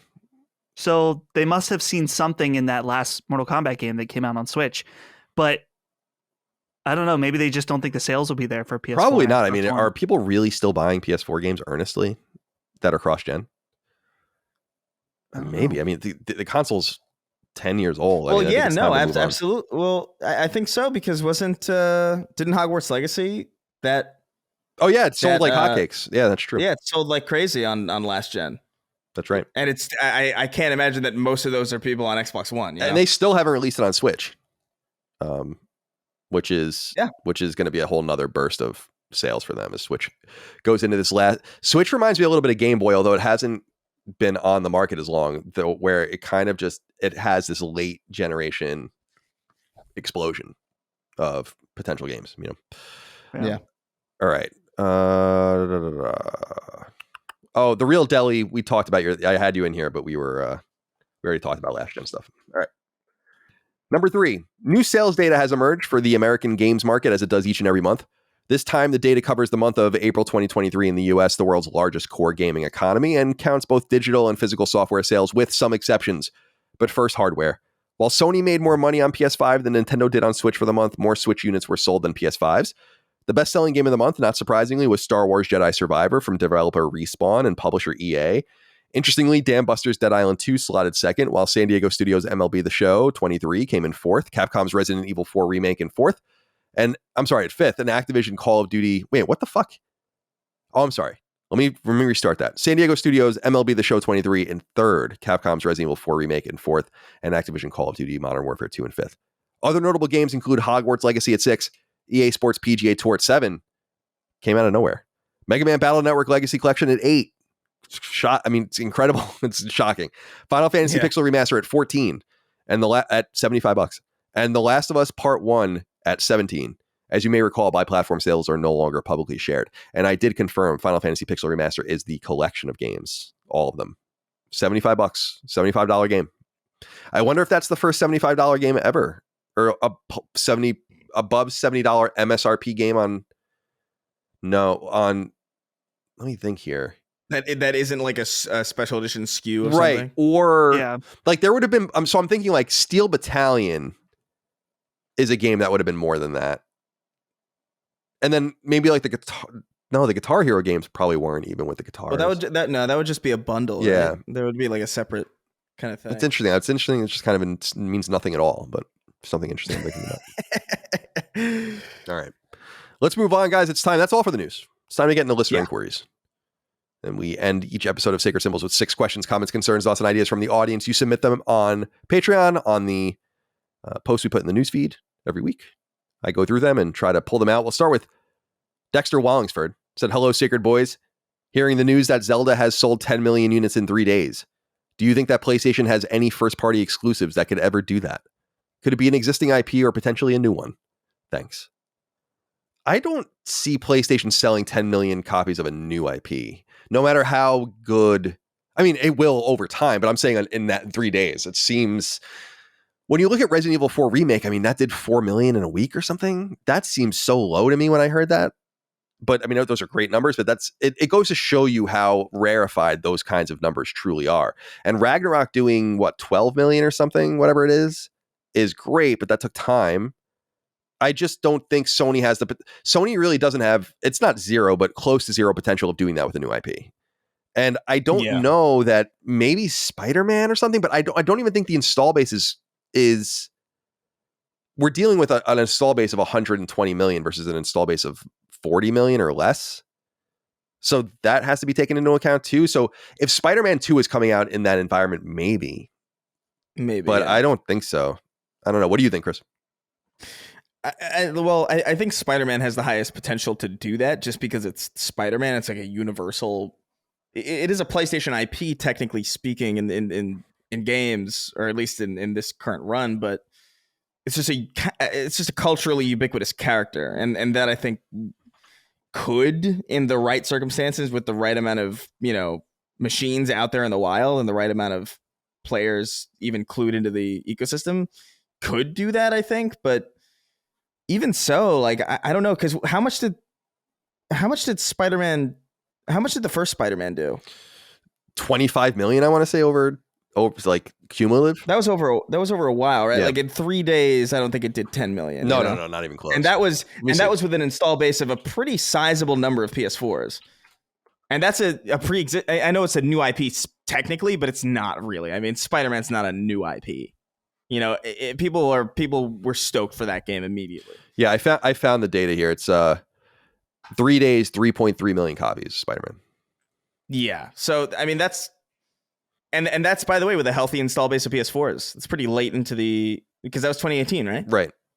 Yeah. That so was, it's a nice install base. Yeah, of 80 million maybe at that point. I think. Yeah. What's interesting here too, Chris, is the cumulative number of Spider-Man between Spider-Man 1 and Miles Morales is like 35 million, something like that. And I think Breath of the Wild is at 25 or 30 million. So Spider-Man does comparable long-term numbers, I guess, maybe, but it's not the same. Dustin, what do you think about this? Do we have any hope? I mean, what would it be? Let me put it in context even. The Last of Us Part 1, The Last of Us Part 2 sold as many copies on PlayStation 4 as Zelda did in 3 days on Switch. That's the equivalence. And there's no doubt that, I mean, in my mind, that The Last of Us Part 2 is a wonderful game. It just goes to show you, again, the different scale. And Sony made a healthy amount of money on that, too. So imagine how much money Nintendo just made. It's crazy. Yeah.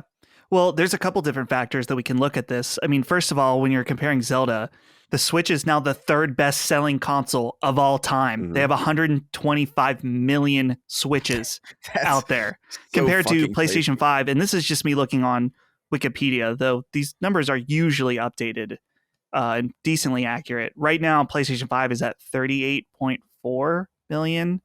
Again, this is Wikipedia, but just overall general context that in order to sell that many that quickly, you're going to need a much larger install base. But let's just say in a hypothetical situation that there was a lot more PS5s out there. I think that, and not to turn this into a huge Tears of the Kingdom conversation again, but Nintendo does a very good job in attracting both kids and adults to games. And obviously, there's some degree with Mario when you play as an adult, when you play, let's say, the main campaign. I don't expect it to be very hard or necessarily very deep in terms of how I'm thinking about mechanics and stuff like that, but I expect it to be fun. What's really interesting to me about Tears of the Kingdom is that it's a really hard game. It's a very thought-provoking game as far as how you think about the puzzles and stuff like that. And it appeals to everyone. Holly has students that are in elementary school that are playing it. Kids in my extended family that are all playing it. I think my little cousin, who I think is in 3rd grade, is playing it. They love it. They're obsessed with it. So you have these young kids. Then you have people like us, like Chris and I, who think it's one of the best games of the year at the very least, right? That are so intrigued by its mechanics and its depth. And then when I was in line at Target to buy it, there was someone that I would say was probably in their 60s buying it and playing it. So I just don't think that Sony has a single IP that is that appealing across the board, you know? And obviously Nintendo has this long running IPs. They've got nostalgia, but I think that nostalgia can take you pretty far, but not those numbers. There needs to be some substance there. So it's not that I don't think that Sony could ever do it, but they would have to, I don't know. They've tried with games that are more kids friendly. You think about something like Ratchet and Clank, which is an awesome game, an amazing game, but it just doesn't have that same quality to it. And I don't really know what it is. I'm sure Sony would love to have IPs that would appeal to everyone across the board like that, but it just hasn't necessarily worked out for them yet. All right. I don't know, Dexter. It's an interesting question. Could Sony do it? Yeah, the install base needs to be higher. And I don't know what franchise it would be that would do it. If it's not Spider-Man, God of War did really well, but it took a couple months for it to do those numbers. So, no. Bring back Blasto. Blasto, yeah. Dude. AI Phil Hartman voice. Yeah. Maybe I like you think about like Uncharted. It's like no way. It's just No. There's just no way. All right. I wanted to see what you guys thought of this one. Rob Persglove wrote into us and said, to Collins, Justin, and Crease. I don't know what that means. Last week, Chris said that there are a lot of people that hate IGN. Why do you think this is? And did you ever feel the hate when you worked there? Congratulations on the new show. I look forward to listening to it. Thank you, Rob, for writing in. I'm curious about this, about the hate of IGN. Because the honest truth is that before I got hired at IGN, I hated IGN. And then when I got hired at IGN, I loved IGN. And I never hated IGN again after that. But in other words, it was common even in the late 90s or early 2000s to kind of hate on IGN, especially during a generation of a lot of fan sites and kind of smaller ecosystems where there was a lot more viable website traffic going to a lot more places. And it was more comfortable to kind of have different scenes, and IGN felt like the big dog. It wasn't until I really worked there that I appreciated it differently. Were you going to say something, Chris? No, I was going to say that's the reason. So they're the big dog. Everybody hates the big dog. Yeah. Like it's really simple. It's literally that simple. I don't think it's even remotely complex. I think people hate IGN because they are kind of, I don't want to say the gold standard necessarily, but like, you know, you don't go to Kotaku. You don't go to Polygon. It's IGN is like kind of synonymous with games coverage in a way that really, and by the way, to their detriment. You know, it's 7 out of 10 too much water. Right. Brutal. These things live on in ways that they don't normally if you're a less followed site. And I think their minor errors, if there are any minor errors, are construed as a lot more dire and a lot grander than they are because their scale is a lot bigger, and or at least in the mind share of the consumer, and the mind share of the reader, the mind share of the whatever you want to call it, viewer. It's kind of reader. I don't know. It's a weird syntax, but I really think that's the only reason.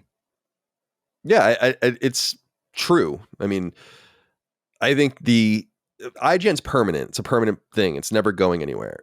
A lot of it is because of its legacy, and it's got its roots so deep into Google and other places and just link backs. And people still like it, obviously, but I go there as someone who worked there for many years. I go there now, and I felt like this for a long time, honestly. I felt like that even a little bit when I worked there, but it's like, what is going on here? What is all of this shit? Why is there so much content? Why does it feel like it needs to be like this? I wish IGN would take a different tact of being like higher quality, less publishing, maybe even fewer people working there, and really go for the prestige angle, which I think is something that kind of has kept Game Informer more relevant in press, although a lot of that comes from GameStop as well, and I understand that. But did I feel the hate when I was there? Yeah, definitely. I said that I wouldn't play games online because my name was Moriarty-IGN. Like, I don't like playing games online anyway, but I hated going online because I was like, damn, that was a mistake making my name that, you know? But it didn't really matter to us either, I must admit. We didn't really care. And we had so many people that loved the site, and I'm sure still do. So that kind of overwhelms the hate. People hate me and they hate us. So you kind of have to just go with it. So what's your take on this, Dustin? As someone who wanted to one day work at IGN? Yeah. Oh, yeah. I definitely wanted to work there for a long time. And I think that it's going to what Chris says about they're the biggest. And so people don't like that. I think just to add to that, there's this idea that I've never understood with people that it's, oh, they're the biggest. I think this is a subconscious thing. They are the biggest. Therefore, when they review something, it has more authority to it. When really it's a review, whether it's from IGN or it's from a small website or it's whatever, it's just one person writing their opinion. There's no, I guess you could say IGN, there is a stronger or a higher level of standards set, or you would expect that the person writing it is an expert in their field. So that should have some authority to it. And I get that. I think that would be important. But at the end of the day, an opinion is an opinion of a person. So yeah, we can judge a review by the quality, you know, its merits and what it includes and what it doesn't include. But if you just don't like what they said, I don't know. I've always found that funny when people get mad at a review. I think there are reasons to be mad about a review if you feel like the person didn't understand something fully, or the arguments they made were in bad faith, because we've seen things like that. Specifically, there was that Wired review of Hogwarts Legacy that was just totally dumb. So I get that, but I think that there are legitimate reasons to not like certain aspects of IGN. Maybe you don't like their podcasts, or you don't like the type of podcast they put out. I think that can be valid if you don't jive with their style. But I don't know. For me, it's just another place to get news, and that's less and less lately, where they just they're not the ones breaking the news. Their best content probably now is when they have exclusive previews of stuff, and that's, kind of just because they're the only place you can get the information. It's not because they're doing it in a specific IGN way. It's just they are the biggest, and so they have the exclusive info or the exclusive preview or something like that. So I don't know. There's things out there that are much better to spend your time disliking than a IGN. You know what I mean? Yeah. There's better ways to spend your energy, positive or negative. Yeah, I agree. And I still am surprised that there are a few people there that just haven't left. I know they're comfortable, probably very well paid there now to stay, because they can't really afford to lose many more people, I don't think, that are notable. But you're Ryan McCaffrey's, right? And I mean, I'm friends with Ryan behind the scenes. I talk to him all the time. I've encouraged him a million times to go do his own thing. But he's comfortable, and but Destin Legary, I think he's still there, right? He's an old friend of mine. Yeah. He's incredibly talented.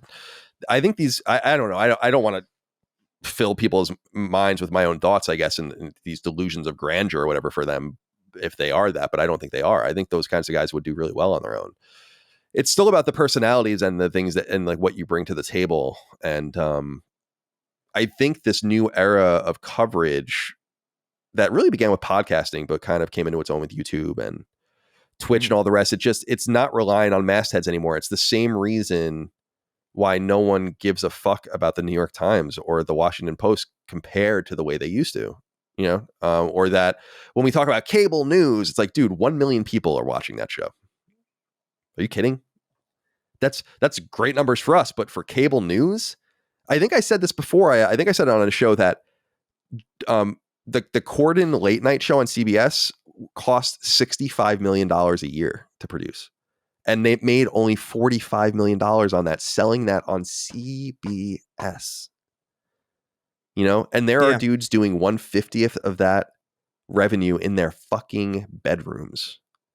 And that to me is the sign of the times for all mastheads. And IGN, like Chris said, is just the magnifying, like it's always drawn people's attention because of that. Because it is when you think about other sites, and especially in sports, which I love, and politics, like big sites come and go, and that's not really been the case in games. I remember when 1UP was founded. That was a big deal because that was a late site. That came late. It's like 2005, I think, something like that. Anyway, what were you going to say, Chris? I was going to say a lot of it was just their presence too. Because as far as I can remember, I'm sure. I mean, I know Polygon has video content. And they made video content. I know Kotaku must have at some point, although nothing comes to mind. But like IGN was pretty early to a lot of that stuff as well. Like as far as I can remember, they were kind of establishing to personalities. Yeah, to their credit. Yeah, exactly. To their credit, they were on that early. I don't think that they didn't understand YouTube enough. They were obsessed, and still are, I'm sure, obsessed with their own video player. And this is because you can monetize it to a much higher degree. I mean, it's simply that simple. But I think IGN could have even been better off if they were just nimble enough to say, like, we're never going to make a video player as good as YouTube. We should just embed YouTube videos and do all these things and kind of bite the bullet in these different ways to keep the function of the site going forward. But it's so crowded now. That's the thing I noticed about IGN is because I read it every week. They don't break any news at all anymore. This podcast breaks more news than they do. And that's not their charge though anymore. It's like a kind of an all-encompassing feed. So when there's like a comic convention going on, it's just on their new, and to me, I zone out when I see that kind of thing. And it was definitely not like that. In fact, we used to have arguments and fights about things that would, like, flooding it would be looked at as a bad thing, and it was looked at as being rude to other people that were writing shit, being like, who do you think you are to like bump this down so much? You know, it's not like that anymore. But what I was going to say too was, you know, they have they've been at it for a long time. They are the biggest. They are the most important to the general kind of core audience. Even if a lot of the people don't like them, they are undoubtedly paid more attention to. And I think it really is that simple. I mean, you see that happen with YouTubers too sometimes, where it's like, you know, people hate Donkey now, which is crazy. Yeah, why? Because he became a publisher or something? It's because he's big. Oh, okay. I see. That's it. That's what it is. It's like these I think he's when great. people get. I like him a lot. I think I've disagreed with some of his reviews or whatever, but like whatever, who cares? Like I don't know. It's very bizarre. Or like I think he did something with like Xenoblade or something where like he was just like making fun of it the whole time. It's like he's not even respecting the material. It's like, well, that's his bias. You are not going to come to me for your Final Fantasy opinion, you know? Or like for your if I review Final Fantasy, you would all hate me. I'd be like, what is this anime twink shit? You know? That's what it would be. And you'd crucify me because I'm not supposed to be doing that. But also, would I do that? I think so. That sounds funny. If I were to sit down, I actually talked on Snark Tank about like, because I've never seen a single Fast and Furious movie. I thought about watching the first one and then the most recent one and skipping all the middle just to see how off the rails it goes. And it's just like when you lack that context, you have to know the person that you're getting reviews from, I think. And that's kind of where IGN kind of falters a little bit, or where these like older media kind of sites or whatever you call them, it's where they falter a little bit because you see a review from IGN, right? And you're like, how could IGN give this, right. You know? And it's like, it's not IGN, it's the person, but you can't at the same time blame the consumer for making those. I've seen so many videos of comparing two different IGN reviews and how they contradict each other, even though they're two separate writers and it's in the screenshot. Yeah. And it's wild. It's so stupid. It is very dumb. Like if you're comparing two reviews from the same person, like that's fair. Mm-hmm. But yeah, it's an endorsement. Like IGN endorses this person to give the score that would be cycled into IGN, like what IGN gave it. Right, it's exactly. Simple. Yeah, it's fascinating because I think that there's like a degradation going on that's self-enforcing that's going to make these media sites worse, or not worse, but weaker and weaker. And it's people would read and respect these places. They were like destinations and they would go there. So PR and advertising wanted to be there. You wanted your game there. You wanted your product there. You wanted us to write about it. You wanted us to cover it. You wanted us to go see something. And that had this like really positive effect. But when people are edging into your territory and being like, well, now the news doesn't need to come from here, then you lose a little bit of your value. Then fewer publishers come to you with games. Then fewer advertisers come to you. And then the cycle repeats and it becomes more and more crumbling, I think, as time goes on. And this is what has subsumed so many gaming outlets. I think the likes of IGN and GameSpot, they'll survive because, again, of legacy. But it's funny that even 1UP coming to the game, almost 10 years later than IGN and GameSpot meant that they just couldn't hold on when they failed. It's having been there, it's just interesting to think about. But it could be my own self-enforcing bias too, but reinforcing bias. But it just seems obvious to me that it's not the same anymore. Like that IGN's not the same. Yeah. And it's not me saying that as someone who worked there and is wistful or whatever. It comes from just obviously it's not the same. Just as a reader. I was a reader first, and then I ended up a reader last, and it's not the same. All right. Johnny Cash wrote into us, said, "Hi, everybody. Colin, some time ago you said that you like to earn your playtime by working out, and it struck me quite hard. I'm fat with just under 300 pounds, and since March 1st, I have started a 78-day walking streak, which I've walked 326 miles. I haven't lost much weight yet, but I will. I feel in better shape, and I really do feel like I'm earning my playtime. Hopefully my story may encourage someone else to start leading a healthier life like your story inspired me. I just want to say thank you. My username is obviously fake, but I really do enjoy Johnny Cash." Thank you, Johnny Cash, for writing in. Hey, I wanted to use this because I realize that I say this, I feel like I'm saying this to people, but then I'm realizing I'm saying it in ads because we have some supplement ads or whatever, is that I think it's really important to take care of yourself, to at least make some concession in your life, whatever the concession might be. So for instance, some people might be sedentary, but they're like, I'm not going to go crazy with the eating. That's your concession, right? Or my concession, though I feel like it's a losing battle sometimes, it's kind of remaining static, is I want to eat what I want. So I'm going to limit when I eat, and I'm going to work out a ton. And I do that. And that's earning it. And I'm curious if that resonates with you, and if you guys do something like that in your own life, whether it's with working out or something else, because I do think finding that balance is really important. And I do worry about, obesity is like, it's like a real danger to everything about you. If you're like severely overweight or not living a healthy lifestyle, and we all have our vices and we all do things wrong, but I think some people don't make any concessions.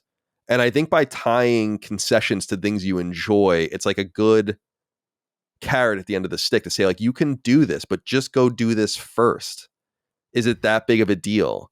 And so I do try to do that. And I'm glad that I can inspire Johnny Cash here. And I'm wondering if you guys feel the same way, or where you're at, Chris, especially you, because you're very athletic. And I'm wondering, do you have like do you try to earn your playtime or try to kind of manage that in any way? No. No. Look, I had like 7, 8, 9 straight months of intense working out. I am taking advantage of being as lazy as possible. I'm being an absolute asshole right now. I'm doing. I don't leave. I don't leave. I eat whatever the hell I want. I go to sleep stupid late. I'm being a real. Have you noticed your body like losing its muscle? I haven't noticed it. It's probably happening. Like I know I've gone down. I actually haven't weighed myself in a little bit because I never really cared about it. But I think I lost about 10 pounds last time I checked. So that weight kind of went away. I don't know. Like I've never had to worry much about gaining weight. So like I've never really thought about like what I eat. I try to manage what I eat because I know, even though I'm not going to get fat, that it's just like generally healthier to just eat better. So that's just, it's not really a concession though, because it's something that I want to do, because I just don't want to be I don't want my insides to be the insides of like an obese person just because I'm skinny on the outside. So like I try to, I walk a lot. Like I make sure to go outside and make sure that I'm not too sedentary. But it's not really a concession. I don't use it as motivation to earn the time that I spend not doing it. I just kind of accept that I feel better if I do it. Like I just personally, I don't really need a carrot. I just like, I'm going to go walk around today. I'm just going to go and use my legs so they don't melt into my chair. Or, I'm going to, cook this thing instead of ordering out or whatever. Just like little things like that as often as possible. And sometimes I forget. Sometimes I'll go 3 days and I won't, I won't do most of those things. I'll always walk. But I don't know. I try not to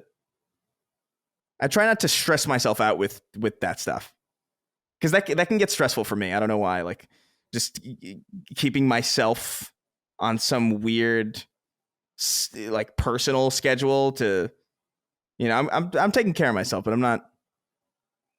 I don't know. I'm not necessarily. I don't have like a Fitbit, Yeah, I mean, it's like I said at the beginning. Like I got this to track a lot of that stuff because I've picked up walking recently. Like I've run and I love my elliptical and jogging and all that, but yeah, just walking I've picked up recently, because we used to walk the dogs, but we have the only 2 Boston Terriers in the world that don't want to go on walks. They just don't want to do it. They're just not interested. They like go outside for a minute and they're like, all right, I'm good. And then they're like, okay. So we were getting annoyed by that because I like being outside. And yeah. So yeah, I've been going for walks more. But Dustin, where are you on this about earning your playtime in some sense? So any kind of fitness or health related stuff is not related to my gaming at all. Maybe it should be though. It might be a smart idea as far as a motivator, but I don't know. For me, Colin, it's like you said, it's about making concessions and figuring out where to be smart. For me, something that's really helpful, and I'm not speaking from any position of an extremely healthy person for sure, but to keep myself not horribly unhealthy or overweight or anything. I'm just always making sure I'm getting on the scale every few days to at least know when there's problems or when I'm doing something that is causing me to gain weight. I got to stop. For example, I can't remember if I mentioned this, so I apologize if I did. But a few weeks ago, when it started to get warm out, I was like, "Ooh, it's starting to get warm out. I want to have beer." Oh yeah, you said this, and it's too easy. And I wasn't even drinking that much. It makes me mad when I think about dudes that drink 3 or 4 beers every night on a weekend or something like that, just because they're having fun. They have people over, or whatever. I'm like, man, I would blow up instantly if that happened. And it's funny because I just stopped drinking, not completely, but I was like, okay, I can't be having any at home, even if it's not even like one a night or one every other night. Just cut it out for a while. Instantly, along with other stuff, just like not eating like it's the last day of my life every day I'm alive. I instantly just lost some weight. I understand it's not that easy for everybody, and it's a very specific situation. But there's a lot of excuse making. Yeah. There's a lot of excuse making in weight loss. Like, it is math, and that is pretty much it. Your metabolism might have something to do with it, but this whole idea that like it's totally what you're eating. We all know that, right? And I totally take responsibility for it. I hate when people try to eschew that responsibility. Like, it's like, you know what you're doing. You know why you're fat. You got to do something about it. As my weight has fluctuated, I know why I have a fucking gut. I'm not under any illusions at all. I know I could fix it, but I won't. That's the thing when I see people there like, I'm working out so much, but I'm not losing weight. It's like, yeah, I get it. Working out is very important and it's good. I need to do it more, but you lose weight by changing your diet primarily. You can't outrun your diet. That's what they say. That's how you gain weight too. Like, literally everything to do with weight is food. Like, I think the person when I was doing the boxing stuff, they were telling me like a sizable percentage of weight loss and weight gain is diet. Like, I think like 75% of it. I believe it. It's an arbitrary percentage because it's kind of nebulous, but it's definitely most of it. Like, you can work out as much as possible. You could be working out constantly all day. If you're not intaking enough of the right stuff, then you're not going to really do much of anything. It's not really going to.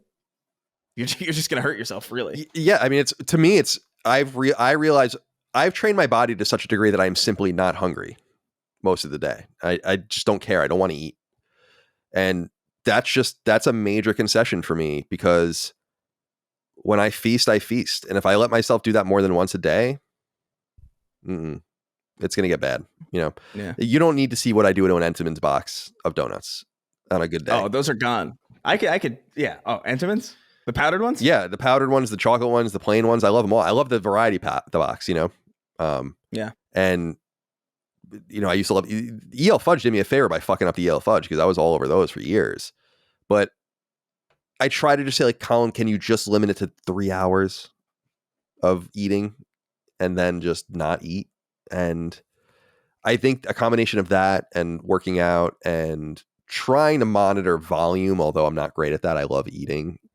It's an uphill battle. I totally get it. I would be fat as all fuck if I didn't really try to monitor it. If I ate when I wanted to eat and ate what I wanted to eat, it would be game over for Colin Moriarty in about 2 seconds. So I know that people have to monitor it, and I think it's really positive to try to tether something like I know COG is all about this too. In fact, I think he has like a hashtag related to it where it's like, you got to go to the gym, go for a walk, go play with your kids or something, then play your game, and at least you feel better. I never want to work out. I work out almost every day. I have my own home gym here, and I never want to do it, but I'm always happy I did.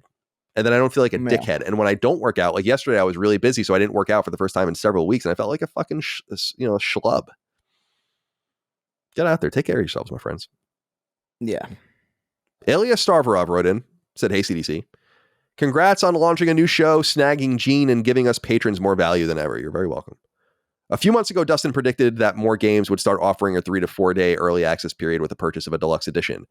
After the success of Hogwarts Legacy, I am sure that Warner Brothers will continue the trend with Mortal Kombat 12 or 1. Activision Blizzard is doing it with Diablo 4. My question is this: who will be the next publisher? And when, if do you think you will see PlayStation do this with a first or second party game? Keep rocking That Chicken's World. Thank you for writing in. I feel like Sony might have done this once. I feel like I remember that too. But I don't know. But it is a good point overall, Dustin, and I'm curious, we'll go to you first since he's writing in about something you said, is that this is becoming a thing. What I wonder is multiple things. How many people will do this? Will this become a normal thing, and how far will they push it?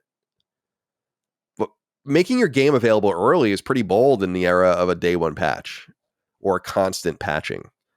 And so I'm wondering what you make of this. You think we'll see more of it? I do think Mortal Kombat 12 has a beta access thing. I don't know if it's early play as well, but more games will certainly do it, and Diablo 4 is one of them. And actually the Expanse, which we talked about earlier, has that too. You can play it a day early, I think, if you pre-order it. Yeah. So I really hope Sony doesn't do it, just because it feels, I don't like the feeling of the segmented launch that we had with Hogwarts Legacy, where and other games that have done this, where it's like, hey, if you're willing to pony up the extra money, there's some people playing early now. Is that the launch day, or is it the day the game comes out? And I think to Sony's benefit, there is something special about a unified launch day. We just saw this with Zelda last week, where there's this special feeling in the air when everyone's playing at the same time and not just the people willing to put up the extra money. So I think I would hope that Sony wouldn't do it. But I don't know, if we see more and more people continue to support this practice, which, hey, I'm guilty of it. I did it for Hogwarts Legacy. I wouldn't be surprised if we continue, if we see Sony do it and other publishers follow suit. But I'm trying to think who else would do it really at this point. Like, what are their big releases? I mean, they're not doing it for Starfield. I don't know. I guess Spider-Man would probably be the game that would people would pay early access for Spider-Man for sure if they offered that. So that might be the litmus test to see if that's something Sony would do, because that would be the game, right? Yeah. What do you think about this, Chris? Yeah, I mean, I don't like it. I don't like. I just like, if there's a day that a game comes out, I don't want there to be any confusion about it. You know, I don't want there to be like, oh, it came out a week ago from the official release date, really, because a lot of people were playing it. It's like, no, I don't like this, so I don't want to see it. Although I can't shake this feeling that Sony's done this. Yeah, I feel like my mind keeps coming back like to. I don't know if I'm being reminded of Dreams. Was it something like Kill Strain? Well, no, because Dreams was just early access in general. Like that was, which is, I think, different. Early access is different than a game coming out and then launching early for people who pay more. You know, there's a difference. Yeah, there. it's Kill Strain is one of them. I don't know if that's what you're thinking of. Maybe. That's back in 2016. It came out July 12th for PlayStation Plus and July 19th for everyone. Oh yeah, maybe. That's what I was going to say though, is that a week seems to be the maximum I would allow that to even go, because then you're getting into the territory of why aren't you just working on the game at this point? Like, and then you're releasing a different game for people that bought it earlier. You have to be pretty confident, I think, about the quality of your game to do that. I don't know that I hate it, but it does seem a little predatory. Like what we were talking about $70 games, and this is like what is enough exactly for you? Yeah. You're going to get $10 more out of someone so they can play it 3 days early. It just seems kind of, it's like, just because you can, it's what we were talking about earlier too with Last Dance. Like, just because you can ask for more doesn't mean you should. Yeah. Where did I pull that Kill Strain news out of, by the way? How the fuck did I remember that? I didn't even remember Kill Strain was a real thing. San Diego Studios, so MOBA. Crazy. All right. Tyler Yateman wrote in, said, "Good evening, gentlemen. A bad beginning, a boring midsection, a disappointing ending. Which is most detrimental to a video game? Thank you so much for quality entertainment each week. It's difficult to keep up. Love from Canada." I wonder, Dustin, what do you think about this? What is worse? What is the worst thing? Most detrimental to a video game? Bad beginning, a boring midsection, or a disappointing ending? Bad beginning, yeah, I feel like, for sure. I agree. A disappointing ending is okay. Obviously, we don't want that, but I'm a big fan of the journey. If the journey's great, then I'm willing to forgive an ending that's disappointing. But the bad beginning, you got to be careful. Think about the first Wolfenstein game. How bad that beginning was. And luckily there were enough people that were out there that said, hey, get through the first 2 levels or whatever it was, and it gets awesome. And I'm willing to forgive that. You think about other games too. There's the classic joke of, oh, well, it gets good 10 hours in. Yeah. It's like, bro, I'm 40 out. hours was the joke for Final Fantasy 13, I remember. People were like, what's good 40 hours in? No. So, no, not about it. Yeah, the bad beginning sucks. That's definitely the most detrimental, at least to me. I think we're all in unanimous agreement. Yeah, so you agree? Yeah, absolutely. Because dude, if a game has a bad beginning, I straight up won't play it. Like, it'll lose me, and that's kind of that's why the beginning is so important. I'd argue it's the same thing with pretty much anything. I'd argue it's the same thing with TV or like movies or really anything. Like, you really got to hook people in immediately, especially if what you're going to put them through is long. And I think it's more applicable to games than anything else. Where, like, dude, if you strap in for a game, this is not over in an hour and a half. This isn't something you could casually give a try. This is something that if you're going to play it, it's probably going to be like 10 to 15 to 20 hours. So that beginning has to be good. And if it ain't good, I'm definitely not going to sit through 10 to 15 to 20 hours more of not good. Some of my favorite games of all time have like disappointing endings. Like a bad ending, I could give a fuck. Yeah, I'm actually with you there. I think that bad endings they're awesome when endings are good, but I think Dustin nailed it. It's about the adventure, so the bad ending is like the least consequential thing to me. And in fact, I think a lot of games have bad endings, or not bad endings, but why did it end like this, or this is stupid, or this is anticlimactic. Right, yeah. I think that's pretty common. Yeah. So I don't know. Like, the last good ending for real for a game that I can remember was honestly Spider-Man. The last great ending to me, where it felt like, oh, that was like a perfectly paced game to me, where it's like, oh, that ended. It was like a satisfying. It was like a lot of story beats. It felt like a proper narrative conclusion. It didn't overstay its welcome. That was great.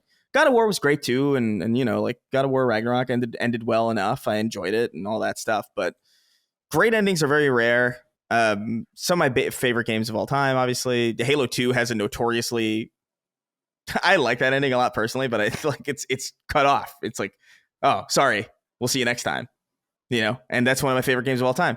I think too, BioShock, where my favorite part of that game is arguably, towards the middle of the ending than the actual ending itself. And yeah, it's BioShock's a game that felt like it needed a last boss fight, even though it didn't. Yeah, which is, and that still doesn't stain the game at all to me. Oh no, I don't even think about it. Game's still a 10 out of 10 brilliant masterpiece of a game. So yeah, easily. That, and also that midsection can be whatever. Like, so I've played games that kind of drag a little bit in the middle, and that can be kind of, that can be deterring, but usually by the time you get to the midpoint, you've already sunk so much time into it that you're already kind of like set into it, and you want to finish it. And usually that ends up in like a pretty good ending, or at least an ending that's reasonably satisfactory. So yeah, that bad beginning, man, can't do it. That's why Doom 2016 is so brilliant to me. Oh, I think the beginning is so good. Yeah, Doom gets it. Oh yeah. Doom 2016 gets in a lot of games where I feel like you have to let the player play quickly. Even if it's a story-driven game, you need to, even if they're just moving through an introductory stage or just moving for a minute, like, you have to let them play and remind yourself that you're playing a game. I hate when games take too long to give you control, time to fire, as it were. Yeah, I totally agree. And I think it's funny because the game that probably melted my mind in its ending the most recently, or like in the recent memory, was Doki Doki Literature Club. I was like, whoa, what the fuck? I just can't recommend that game enough. That game is incredible. It's an incredible game. Oh, I love how people just do not understand. You can't possibly understand what you're getting into when you play it. As long as you do it without spoilers, it's just so... If you spoil it for yourself, there's no reason to play it. Yeah. All right. Finally, Crispy wrote in, said, hello, my dudes. Does nudity in games bother you in any way, or is it something that you don't even think twice about whenever it appears? I recently have been playing an indie game called Fear and Hunger, which is a survival horror dungeon crawler with eldritch themes. It includes very graphic nudity, with some enemies and NPCs being completely naked or having genitalia slightly showing. I've even encountered an orgy scene, no penetration shown.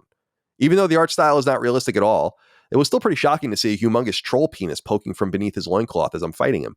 I played other games with far more realistic art styles like Cyberpunk, and the nudity in those games never bothered me, but for some reason, I thought Fear and Hunger was slightly egregious with its open and wanton showing of genitalia. What do you think about this? Chris, let's start with you. What do you think about genitalia swinging around in your video games? You have any problem with nudity in games? To me, I always feel like if it serves the game, then that's cool. Like when you think about the original God of War games where there was like those brief scenes with Kratos and the women or whatever, it kind of just, they didn't linger. It kind of set the stage. Like you get it. You don't have to, I don't like gratuitous shit. That's what I don't like. I don't like it. I don't like it in movies. I don't like it in TV shows. And I don't want it in games either. But if it serves the purpose of narrative, then I think it's totally fine. What do you think? Yeah, I'm kind of the same way. Where like I don't necessarily mind it. However, I'm looking at some of the screenshots from this Fear and Hunger game. Yeah, I want to look that up. It's not what I was expecting when you wrote in, because this is not. I was expecting like Rust. Yeah, we'll get that. Let's see. This is an encounter. You must log in to see this content. Okay. Oh, really? I just marked Fear and Hunger adults only. Yeah. It's just not at all what I had in my head when, like, are you seeing screenshots? I'm gone rock, paper, shotgun. Yeah, now I'm looking at it. Yeah. Does that look anything like you expected it? No, it looks actually like a game I'd play. Right, that's what I mean. like I was envisioning like Rust, or something like that, or like The Forest. Why does it have to be like this? So I guess it's actually incredibly grotesque too. So this isn't a game that would even be on PlayStation. Yeah, it's interesting. I'm sorry. Go ahead. Oh no, I was gonna say I don't mind it. I don't look for it either, though. Like I do think there are some games where it's like weird when it's not there. Like something like Cyberpunk, which is like all about like the transformation of the human body, and I think it'd be weird to not. It would feel inauthentic, and I think if it feels inauthentic, then it's best to avoid it. And so I feel kind of similarly about like maybe like if you're in Grand Theft Auto, and you can't go into a strip club, that's weird. I don't really do that ever. In Grand Theft Auto, there's no reason to, but like it does sell the world, and it serves what Grand Theft Auto is. And so to not have it in a game like that feels a little compromising. But like, do I want like grunt penises dangling around in Halo? Like, no. You want to see Astrobot's tits? No. Oh. I mean, why not? See Astrobot's areola poking out. No, I don't know. Pepperoni I think I don't know. I can see it being distracting if it's like really out of place. Like there's definitely like a place for it. I don't think it belongs in like Tetris or like Halo or like fucking anything like that. But like I do think in horror, I think it has a place. I think in games that are meant to try to simulate seedy, realistic places like Grand Theft Auto or Cyberpunk, I think it has a place. I just it's gratuity bothers me. I'm with you, Colin, on that. I don't know. I don't really think about it. Usually it's done well. I don't. I've never played a game and been taken off guard by the nudity, as far as I can remember. Yeah, me neither. Because there's only so much that they'll even allow without giving it an AO rating, and then you wouldn't be playing it. So right, yeah. So I don't know. This game, I gotta say though, looks. I don't know what the fuck I'm looking at. Like it looks like a turn-based RPG. Yeah, it's like a dungeon crawling role playing game. It looks like Phantasy Star style, with the at least in the combat screens, because your back is facing it, or Dragon Quest. Yeah.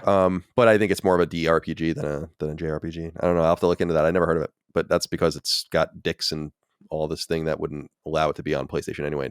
Dustin, do you care about nudity in games?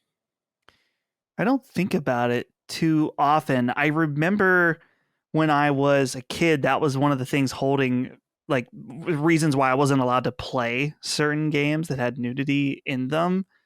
But I don't know. It's one of those things, I think, like you, Colin, if it makes sense in the context, then that's fine. But I don't know. It's weird because I'm thinking about this game, Fear and Hunger, and it actually seems kind of intriguing to me now. A lot of the a lot of the reviews are talking about it being like the manga Berserk, which is I haven't read all of it, but what I've read of it is amazing. And it uses, really dark themes and like really mature imagery and stuff happening to a really interesting story perspective that it doesn't feel gratuitous. So I wonder if this game's the same way, but I don't know. I feel like I don't know. I feel like there hasn't even really been that much nudity in recent big games. Obviously, Cyberpunk was one that had a lot of nudity, but again, it felt like it made sense in the context of that world where, I mean, just look at in our world now, how much more open people are showing skin as opposed to like the 90s or something like that. So it would make sense that people wouldn't care about nudity in the Cyberpunk feature. So again, it's a context thing, but I don't know if I would want to play a game that had gratuitous nudity for no reason, especially because I don't know. I always think video game nudity looks weird. I remember when GTA 5 came out and going in the strip club and be like, this seems kind of gross. Not gross. I don't know if that's the right word for it. Just there's something about, maybe it's an uncanny valley thing. Yeah, it's uncanny. A digital titty or something that just didn't quite hit right. Breast. Digital breasts. Well, we don't like them digital titties down here in Georgia. All right. It's time to get the hell out of here. On that note. Yeah, on that note, let's get the hell out of here. Let's do some closing comments as we go. Chris, do you have anything you want to say before we leave? Oh, no, I'm just I'm excited to see this episode because I want to watch you crush your nut again. Oh, yeah, that's going to be a good one. That was so damn funny. Okay. Good. I'm glad I want at least someone can laugh. I was thinking about it the whole time. Oh, good. Very good. And thinking about your nut. Stop talking about my nuts. Well, Dustin, I want to. Closing comments, my friend. Closing comments. I got to say, when I was looking at future games coming up, I looked at OpenCritic and saw that Lego 2K Drive game is not doing so hot as far as reviews, which is a little disappointing because I thought that game looked pretty cool. A Lego car racing game with a transforming car and stuff looked really cool, but I don't know. Maybe it's still good, but probably not one I'm going to pick up and play right now with Zelda right now. But yeah, hopefully this showcase, man. I'm so excited. Colin, yeah. I know you said in Discord, it's worth saying again, it's exciting for us, for the gamers out there. It's exciting because we may be looking at one of the most popular, most viewed, exciting drops of Sacred Symbols ever. So yeah, potentially. Once again, the calm before the storm. Yeah, the potential is there for it to be the biggest episode ever of Sacred just because of the pent up energy and the interest in what we have to say about this stuff. But we appreciate that. And we'll see. Yeah, by the time we talk to everyone again on this show, the showcase will have happened. It's kind of unbelievable to think about. Yeah. But it is in fact true. And we're really excited to talk about it. So we'll do that there. Remember, Sacred Symbols Plus will be all about it as well. We'll get into the potential of each developer, see where they've been. I need to write it all down too, because I want to kind of recalibrate my own mind. I feel like COVID, as we've said many times, has eliminated the passage of time in my mind, where you think about a studio like Bend, right? And you're like, nah, they wouldn't be ready to go, but why not? Why wouldn't they be ready to go in the next year or two? Yeah. You know, like, so I gotta like sit down and write it all down, figure it all out. We'll revisit that on Sacred Symbols Plus. So we're excited about that. But in the meantime, thank you all for your love, kindness, and support of all things Sacred Symbols, Last Stand Media, patreon.com/Last Stand Media. Couldn't do without you. LastStandMedia.store for merch. We'll see you next time. Until then, goodbye. See ya. Take care, guys. Sacred Symbols, a PlayStation podcast, is a product and trademark of Last Stand Media and Colin's Last Stand LLC, and is proudly recorded in the USA. The show is conceived by, is written by, and is directed by me, Colin Moriarty. My co-hosts are Chris Raygun Maldonado and Dustin Furman. The show is produced by executive producer Dustin Furman. It's edited by associate producer Ben Smith. All of Last Stand's theme music is by my best friend, Ramon Narvaez. As you know, all of Last Stand's shows, including Sacred Symbols, are fan-funded on Patreon at patreon.com/laststandmedia. The following names are at the producer level on Patreon, our highest tier, and we're grateful for your thoughtful and kind contributions to our independent endeavor. Thank you.